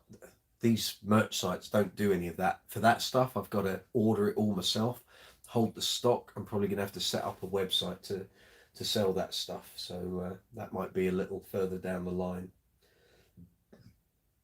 And he now has a bigger plot of land than his original mansion. Yeah, that's probably. I think you've probably watched the same video I've watched where he spoke about that. Did I buy the level 42 CD box sets recently? Yes, I did, and I got them very cheap on eBay, second hand, brand new, unopened. Originally, I wasn't going to bother because I've got a lot of that stuff already in various forms, and I thought if I can get sets at cheap price, well, it's all in one box then, isn't it? And there were a couple of bits and bobs on there I didn't have. And then over about 4 months, people who'd been sent, like journalists and what have you, been sent box sets for review and stuff. A lot of times they don't open it. They'll get sent a load of CDs from record companies and stuff, and they don't even open it. Lo and behold, someone had the second box. So I bought that and went and picked it up. That was 20 quid. And then the box one came up for like 25. And I thought, okay, well, I'll have both of them for £45. That will do me fine, thanks. So yeah, they're just up there. Yes, sir. Yes, sir. Funny thing, I've got something that's probably a little collectible. So in the period between level 42 ending and One Man, Mark obviously was doing the demos and stuff for some of the things that were on One Man, some of the stuff that ended up on Trash, but then there was also some other stuff. And I was approached to join and start a level 42 tribute band. So this was late 97. So we didn't know Mark was going to come back or not. And there was a guy that was there auditioning, and he had a cassette of all these demos. And bizarrely, in a semi-pre-internet world, he agreed to copy this cassette for all of us, and he did. And I've got a copy of that cassette. I don't know where. Oh, I do. Yes, I do. It's in the box up there. So this has demos, some of which were on One Man, some of which were on Trash, and some things that never came off. I need to dig that out at some point. I'm sure all the demos have done the rounds in one form or another, but the fact that I had that cassette in 97, it was like, yeah, cool. Okay, have you had a Goodfellow custom order? Yes, I have. Although time frame is kind of irrelevant because it was a long time ago. So here's my Goodfellow custom order, but this dates back. So I placed the order in 2003 and I got it in 2004. But bearing in mind, Bernie changed his location from Croydon to Brighton. So this actually took 13 months to get. Nowadays, I don't think his order book's quite as hectic as it was back then. So probably you're looking at 4 or 5 months maybe. unless he's already made something and you think that's what I want. But yeah, that's mine. Kingfisher Blue, you can mention me, he knows this bass. It was made for me. There, it's all signed on the back. Slightly bigger body than a standard Roomer. I put about an extra inch around the whole thing, so the horns are a bit bigger than they were at the time on those basses. And then I've got the New York Skyline circuit in there. You can't see it. There you go, all the components. So yeah, that's my that's one of the four anyway. Oh, you want the those on, don't you? There we go, in the headstock. So yeah, Trash was a great project, I thought. Yes, I did too, and we were hoping for Trash 2. Lord knows he's got plenty of stuff that could go on it, but he's never done it. Graham, are you going to see Level 42 on the upcoming theatre tour? No, I'm not, because all the gigs that I could get to, location-wise, I'm at the moment, looks like I'm working on them all. If any of those gigs cancel or drop out and I can go, then great, I will. But no, not at the moment. Might cross paths with them in the summer, because I've got loads of festival gigs coming up through the summer. There's high potential we could end up crossing paths, so I'll find out. I know the drum tech very well. I'll get him to go through their dates and see if we're going to cross paths at any point. It looks like the bridge is similar to a Federa style bridge on that GB. This is brain's gone, an ABM bridge, German. It's got string spacing, nothing particularly radical, but this was like 2004 this went on. ABM bridge works great, never had any problems with it. Bernie put some there's like a tape you can put around screw windings, so it stops them sort of unscrewing out, but other than that, it's been fine, bomb proof. Are the Goodfellows heavy? No, generally not, because he likes using swamp ash as a body timber, which keeps them light. But again, depends what you're having. If you're going to have exotic Cocobolo front and back and mahogany, then it will weigh. It's all based on your timbers, really. Where are we? Blame this. Stacey, heading off to dinner. Have a good evening. Excellent chat, Mike. Thank you. As always, pleasure. Speak to you soon. Take care. Joe, Mike, which Level 42 band did you prefer, the original band or one of the later incarnations? I prefer the original band. Yeah, probably. I think those performances up until 85, 86 were phenomenal. Listen to all the MP3s and the live recordings. I mean, tells you everything you need to know. But then I did like the pop rock funk version that sort of came through Staring at the Sun and what have you. And actually there's one performance of them in Paris, I think at the start of 88, when he just started to use alembics, and he had Steve Topping and Neil Conti and Steve Topping, I think. And that sounds really good band. But no, the original band was kind of what we all kind of, that's quintessential Level 42, isn't it? Graham, saw Bernie last summer. Yeah, I did too, several times. And he was saying he's thinking about not offering the LEDs option on his future builds. Well, that's because he would have to do it himself, unless he goes to Martin Sims. And I think when Bernie does his own ones, if there's then a problem trying to deal with a problematic LED or whatever, yeah, maybe the days of LEDs in fingerboards are sort of passing on. I don't know. I don't care. I've got LEDs in the bases I want them in. Goat Noise Photography. Is that you, Jeff? I'd look great playing that bass. I think that's Jeff. Mr. Goat. I think it is. You've been stood next to this bass, if it is you, Goat. It is fabulous. Yeah, you've stood next to this. I think I had this with me when we did the gigs last summer. There was a review of a GB Rumor once in Guitarist Mag. I think it had transparent control plates so you could see the electronics. That might well have been the first, the reviews of the modern GBs that kind of set Bernie on his way. I think that's what you're talking about. Lewis, good night, Stacey. Much love. Excellent. Excellent. So we're a friendly bunch around here. Yeah. That was that. That was that. Actually, I think he's got a print of that framed on his office wall, or he did have.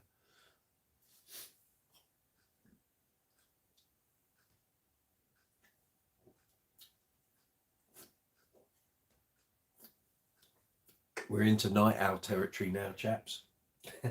Boys and girls. Oh, Kevin, you've appeared. Excellent. Good stuff. Hope you're well. Blimey, you're up late. I know, we've been going since 8 o'clock. It's a marathon stint tonight. Just got in from the footy. Okay. Joe, I'll try and find the edition and I'll let you know if you don't find it first. Do I have any fretless basses? Yes, Go, I do.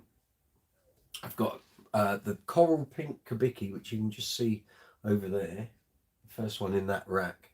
That's fretless. And if you had been here on earlier on tonight's live chat, I've just purchased a new bass for starting to learn fretless, which is a bass center bass collection jive bass, Olympic white, tortoiseshell scratch plate. Outstanding. Outstanding. I can't wait to get started playing it, and going to be doing a whole video series for here on the channel of me learning how to play fretless. It could be comedic, it might be deadly serious. I don't know, we'll see. We'll see what happens. Fretless is a world of its own. Anything could happen. So if we're talking GBs, which we do seem to be, so for comparison, Joe, here's my Spitfire. So cherry sunburst, tortoiseshell plate, although that can come off sometimes. I don't have that on there. It's also got the G spot tuner. So basically it plays a G, tune your G string, and then from that you can tune the rest of the bass with harmonics. Bird's eye maple neck and board. It's great. It was made for a guy. I saw it the day it was finished for the customer. I said to Bernie, one day I'm going to own that. He said, I doubt it. I said, no, mark my words. Something tells me I'm going to own that bass. 4 years later, I did. It came up on eBay. The guy that had bought it sold it to another guy down on the south coast. And then in what am I talking about? 2009, he sold it and I bought it. So, yeah. Same circuit as the Kingfisher Blue Rumour. Yeah, all the same kind of things, but in a Spitfire package. Plays great, sounds great, works for me.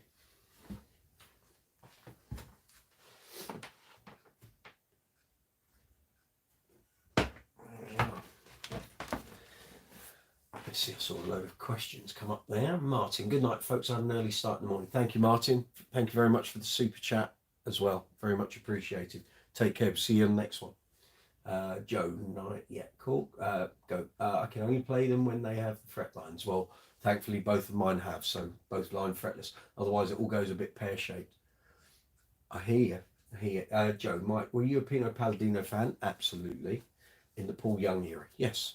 Although I didn't know what he was doing or how he was getting those sounds. I wasn't a bass player then. I was just someone that enjoyed music. But that first time you heard the bass line to Wherever I Lay My Hat, you know, people's hairs on the backs of people's arms. Boss must have sold out of octave pedals the month that came out. Kevin, you were chugging along lovely last week, so I didn't butt in. No, that's the whole point. We need people to join in and get involved here. I was brought up from 13 on the island, know Nathan since he was a kid. With it, there you go. You see, we all know the same people. When I bought my second house, it was at Woodside Beach. Cool. I lived down in Fareham, between Portsmouth and Southampton for 3 years. My family still live down there. My sister and my nieces are all down there. So, yeah, next lane to Mark's. Hold on, I'm losing. Yeah, I think I'm 2 years younger than you. I was a late starter on bass at 18. Okay, cool. Yeah, I was 15. I was at school. Really, I should have taken it up earlier than that, but I was at an all-boys school where music was like, they didn't even run music for GCSE the first year of GCSEs, which was my year. and they started it the year after. I needed GCSE music, didn't get to do it. It wasn't even an option, couldn't even do it. Yeah, the next lane to Mark's, many stories, I bet. The Gould's family lodged with my sister-in-law. Ah, wow. Joe, you're 48, I'm 50. I'll be 51 next month. Feeling every bit of it, I can tell you. I could do without the dodgy knee. If I can get my knee sorted, we'll be laughing.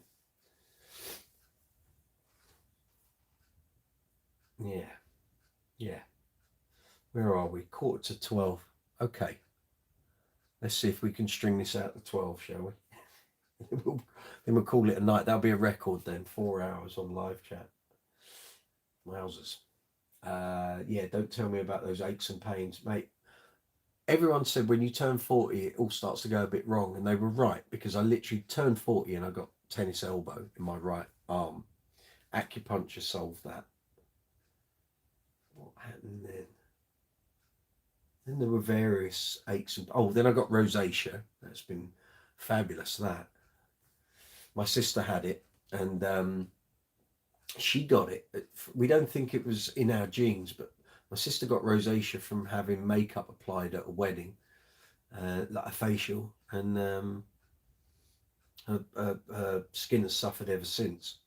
I got it, I think, from being sunburnt too many times on my face when I was doing trips to Eilat in Israel, and I had one or two occasions where I got quite sunburnt, and I think the last time it happened, which was 2016, it was excessively hot. It was like 48 degrees for the whole period we were there.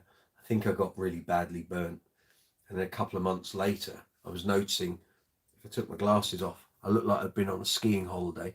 I was just basically red all around here, and my eyes, underneath my eyes, was white, and this was all red. And then I started to get all the various traits of having rosacea. But at the moment, I'm having a really good, sorry, we're talking about skincare. This is a base channel, for God's sake. Anyway, everything's pretty good at the moment, so I don't look too shabby. But I'll be honest with you. We can be honest. We're amongst friends. Rosacea has stopped me doing YouTube videos and various things for the channel because I couldn't face going on camera with some of the things that rosacea does to your face. So if there have been long periods over the 2.5 years where there hasn't been much content, it's because I physically couldn't face putting myself looking like that on a camera. So anyway, that's by the by. Yeah, don't tell me about those aches and pains. Yeah, well, the knee is the worrying one at the moment. I think I've got a torn meniscus, but I've got to do a load of physio via video for a month or two, see what happens. If it doesn't solve it, I've got to go to the doctor, and I think I'm probably going to need some keyhole surgery to repair whatever's going on in my right knee. We'll get there. Right, go. I miss being able to sleep the whole night without having to get up to pee. That only gets worse, my friend. That only gets worse. It's when you need to do it in the middle of a gig. That's when it gets a bit hairy, especially when you're wearing the costumes we wear in Uncle Funk, as you know. And I've got braces on. I can't whip the old strides down. I've got to take the shirt off to get the braces off. Anyway, enough of that. Okay, Joe, I bought a Sadowski a few years ago with the chambered body because I had a bad back. Cool. Just couldn't get used to the neck dive, so went back to regular weighing bases. Same thing with the Stanley Clark Alembics. If you've not played one, put the thing on and it just goes like that. It's like, well, why is that happening? And you literally have to keep the base held up by its neck in order to play it. It's a weird thing. How they think that can work, I've got no idea. Having said that, what do I know? They've sold thousands of them, but there we go. At least these ones balance a bit better, although they are very heavy and long, but there we go. But it's not like you're not playing it like that, you know, which is kind of crazy. But then they're built for Stanley Clark, and Stanley's a tall chap with very long arms and hands and stuff, so to him it feels like a banjo, but to me, no. It ain't. That's for sure. Actually, while we're on here, let's just look at that empathy circuit.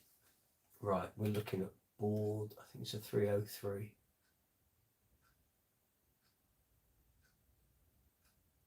It is a 303. Okay, well, there's definitely a change in the pots, so I think we use the same pot pitch. It's the original board 300. As you can, right, okay, Joe, here it says board 303. This board has had various improvements over the years. There's a 301, a 302, and a 303, but they use the same pot and switch positions as the original 300. I have a feeling the original empathies had 300s.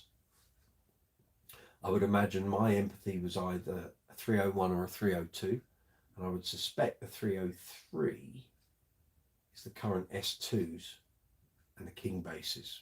But again, all of that would need clarification from Rob. I can't guarantee that is the case. I don't think there were any other. No, it's definitely a 303. So it's the line of the 300 board then. So there we go. So you would need to, if you want that twangy original empathy circuit, you're going to need to speak to Rob and either see if he's got any of those boards or if he can have one made. So yeah. Okay, Joe, yeah, the Stanley Clark models are only 30, yeah, exactly. But still, how you can have that weight differential, it's just crazy. What's in the neck that's making it go like that? Daft. Right, Kev, BF cabs, BF cabs? TC Electronic.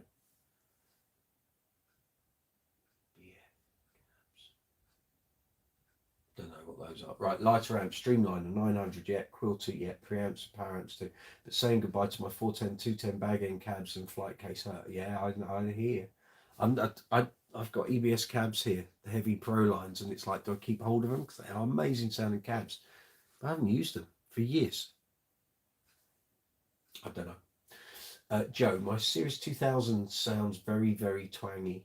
Just the way I like it. Yeah, mine does too. Although my Series 2000 has got the early 90s real bass boost in it, which the earlier 2000s didn't have. That's why I kept that one and let the others go.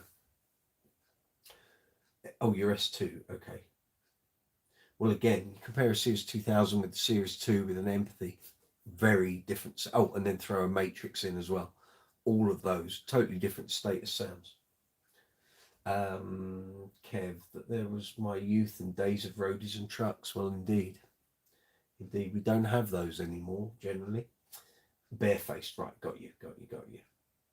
I have a 1x10 barefaced, can carry on the tube to jazz gigs. Cool. Yeah, I mean, this is the thing I love about working with a pedal board.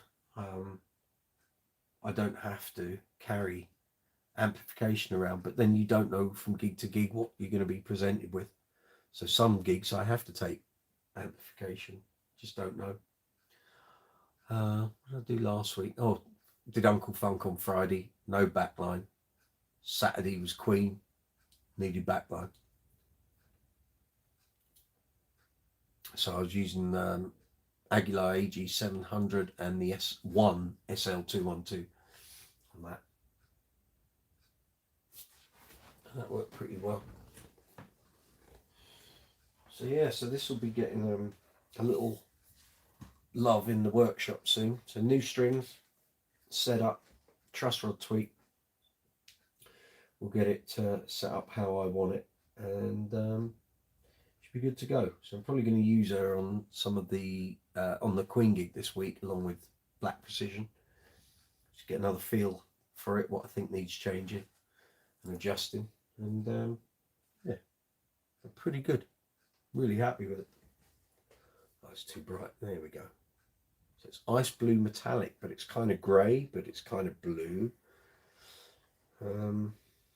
Almost like a little bit of violet in there as well. But yeah, really good. Oh, hello. Hello. Something's come off the perloid plate. It's like some of the perloids come off. Look, I've got a little patch of white there. Oh, so it's oh. It'll be good. Where are we? The trouble is my pedal gas is making boards bigger and your reviews will make that worse. No one makes you buy them. No, there's some very good pedal reviews and demos coming your way. I can assure you that. Have you ever used or tried out the vibrator units? On tonight's live chat, I might need to just gloss over that, but we'll see. Oh, I know what you mean, the platforms. Porter and Davis. Ike do one as well. I have, I've not used one for a gig, but I have tried one out at the bass shows, and yeah, they're okay. I don't get what the big fuss is. I use in-ears all the time. I don't have a vibrator platform, and I just think it's another thing to buy and another thing to cart around. My in-ear sound is perfect for what I want. I don't need something vibrating on the floor. If you're on a gig where you don't move, kind of like some of the things Dave Swift does, where he's just in one position, big band, it's probably fine. But on the gigs I do, where I use in-ears, platform ain't going to work. I'm jigging about all over the stage. So no point in that for me. But if you want one, go for it, you know. But again, it's another bit of gear to cart around. And do you really need it? I don't. My in-ear mix is great when I'm using in-ears. So, or it is on Uncle Funk because I've got an iPad with the mixer, so I can do all my sounds in my ears and so. Yeah, great. There was one you stand on, and the newer one is where you attach it to your strap. That's the backbeat. That's it. Okay, right. My issue with the backbeat, as good an idea as it is that say I'm doing Uncle Funk and I'm on wireless for the bass. That's one pack. I'm then on in-ears for the sound for the monitors. That's 2 packs. If you have the backbeat, that's 3 packs, whether they're on your trousers, on your belt, or on the strap. Everyone complains that they don't want weight, and they keep putting lightweight hardware on their basses, lightweight tunes, lightweight bridge, reduce the weight. And here you are putting packs on your back. The backbeat isn't light, I've been told. So why are you trying to make your instrument as light as possible and then putting the weight all back on the strap? It doesn't make much sense. But if it's something you want, something that works for you, then go for it. Yeah, I know some people use the backbeat and they love it. They absolutely love it. But I kept reading things that people were saying it was really heavy, and then like I was adding it up, because when I went onto in-ears, I thought, oh well, maybe this is something I should look into. And it was just like, right, you've got 1 pack, 2 pack, 3 packs. Well, that's a lot of packs. It's a lot of stuff to have on the strap or your belt or your trousers. So I just thought, you don't need it. And I'm quite happy with my setup at the moment. It's one less load of batteries to worry about as well. I think Euphonic Audio made the rumble seat, yeah. It was popular in the West End theatres for a while. Same as butt kickers for the drummers. I don't need to feel bass vibration like that. There's something wrong with your in-ear mix if you're not getting enough through that. I think when you listen to a CD, whether it's on headphones or through speakers or whatever, you don't stand on a rumble platform or have a thing on a strap that makes you think you're feeling bass. Nah.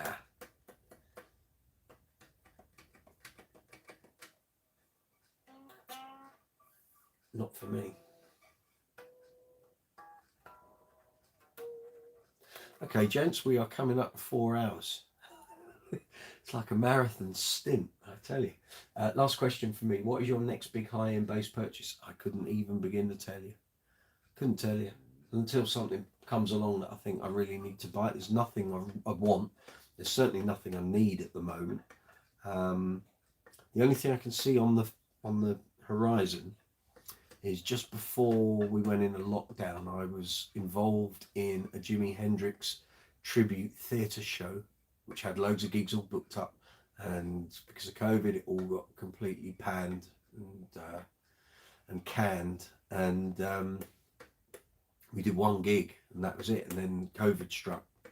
The UK promoter is a little wary of getting re-involved with it because the Hendrix family try to shut down most tribute bands and people trying to make money off the back of Jimi Hendrix. However, the production manager and organizer has said there's potential for a European theatre tour,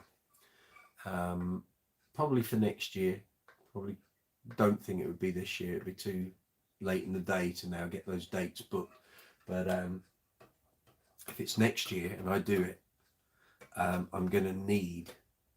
On the last time I used my 62 reissue Jazz and Betsy, and I used both basses for one set, and I recorded it because I wanted to see how the Jazz sounded compared to the Betsy. Betsy flew all over it, and I sold the Jazz. So I just thought there's no point I'll use Betsy every time instead of using the Jazz.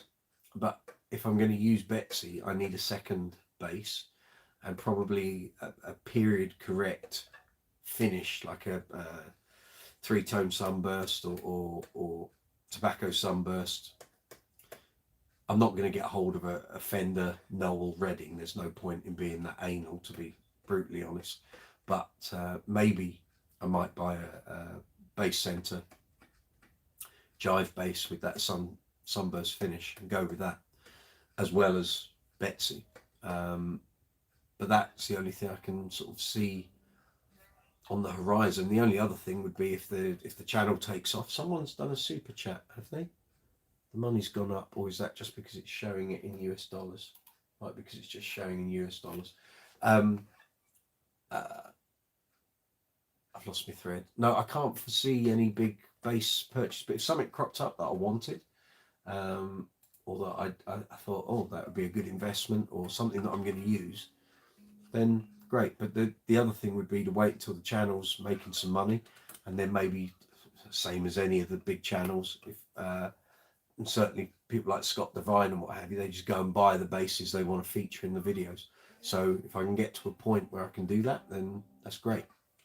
In which case I'll go and buy whatever I think I need to cover in videos, or if there's a certain thing, I'll go on a bass hunt. Why not? Right, let me check the messages and I think we'll start winding down. Yeah, I did the poster for that Hendrix gig. Did you go? There we go. Yeah, well, I was the bass player on that with Darren. Yeah, Darren Bazon. Although Darren didn't play because he'd knackered his ankle. So it was with John Campbell. Yeah, Joe, lovely. Thank you for the promotion on Bass Chat last week. I'm going to wind this down now. We've been going over 4 hours on live chat number 38. Thank you to everyone that's got involved. If you're watching this after the event, feel free. There's plenty. It's 4 hours of bass chat here, but don't think you can't get involved. Even though the live chat window is going to end in the next 30 seconds or what have you, you can still carry on the conversation. Leave comments in the comment section below, and I'll respond to them when I get notifications that they're there. Thank you very much, all the new subscribers, all the old subscribers. Hope you've enjoyed tonight. It's been a blast. 4 hours. I will bid you good night. Have a good morning, afternoon, evening, nighttime, whatever's left of Tuesday, wherever you are in the world. Take care of yourselves. We will see when next live chat is. It might be next week, or it might be the week after. We'll see how we go. But keep an eye out on the social media and on the community tab. I'll post up on there when the next live chat's going to be. On that note, I wish you good night. Take care of yourselves. I'm going to go and get some sleep. And I'll see you very soon. Take it easy. Have a great day. Take it.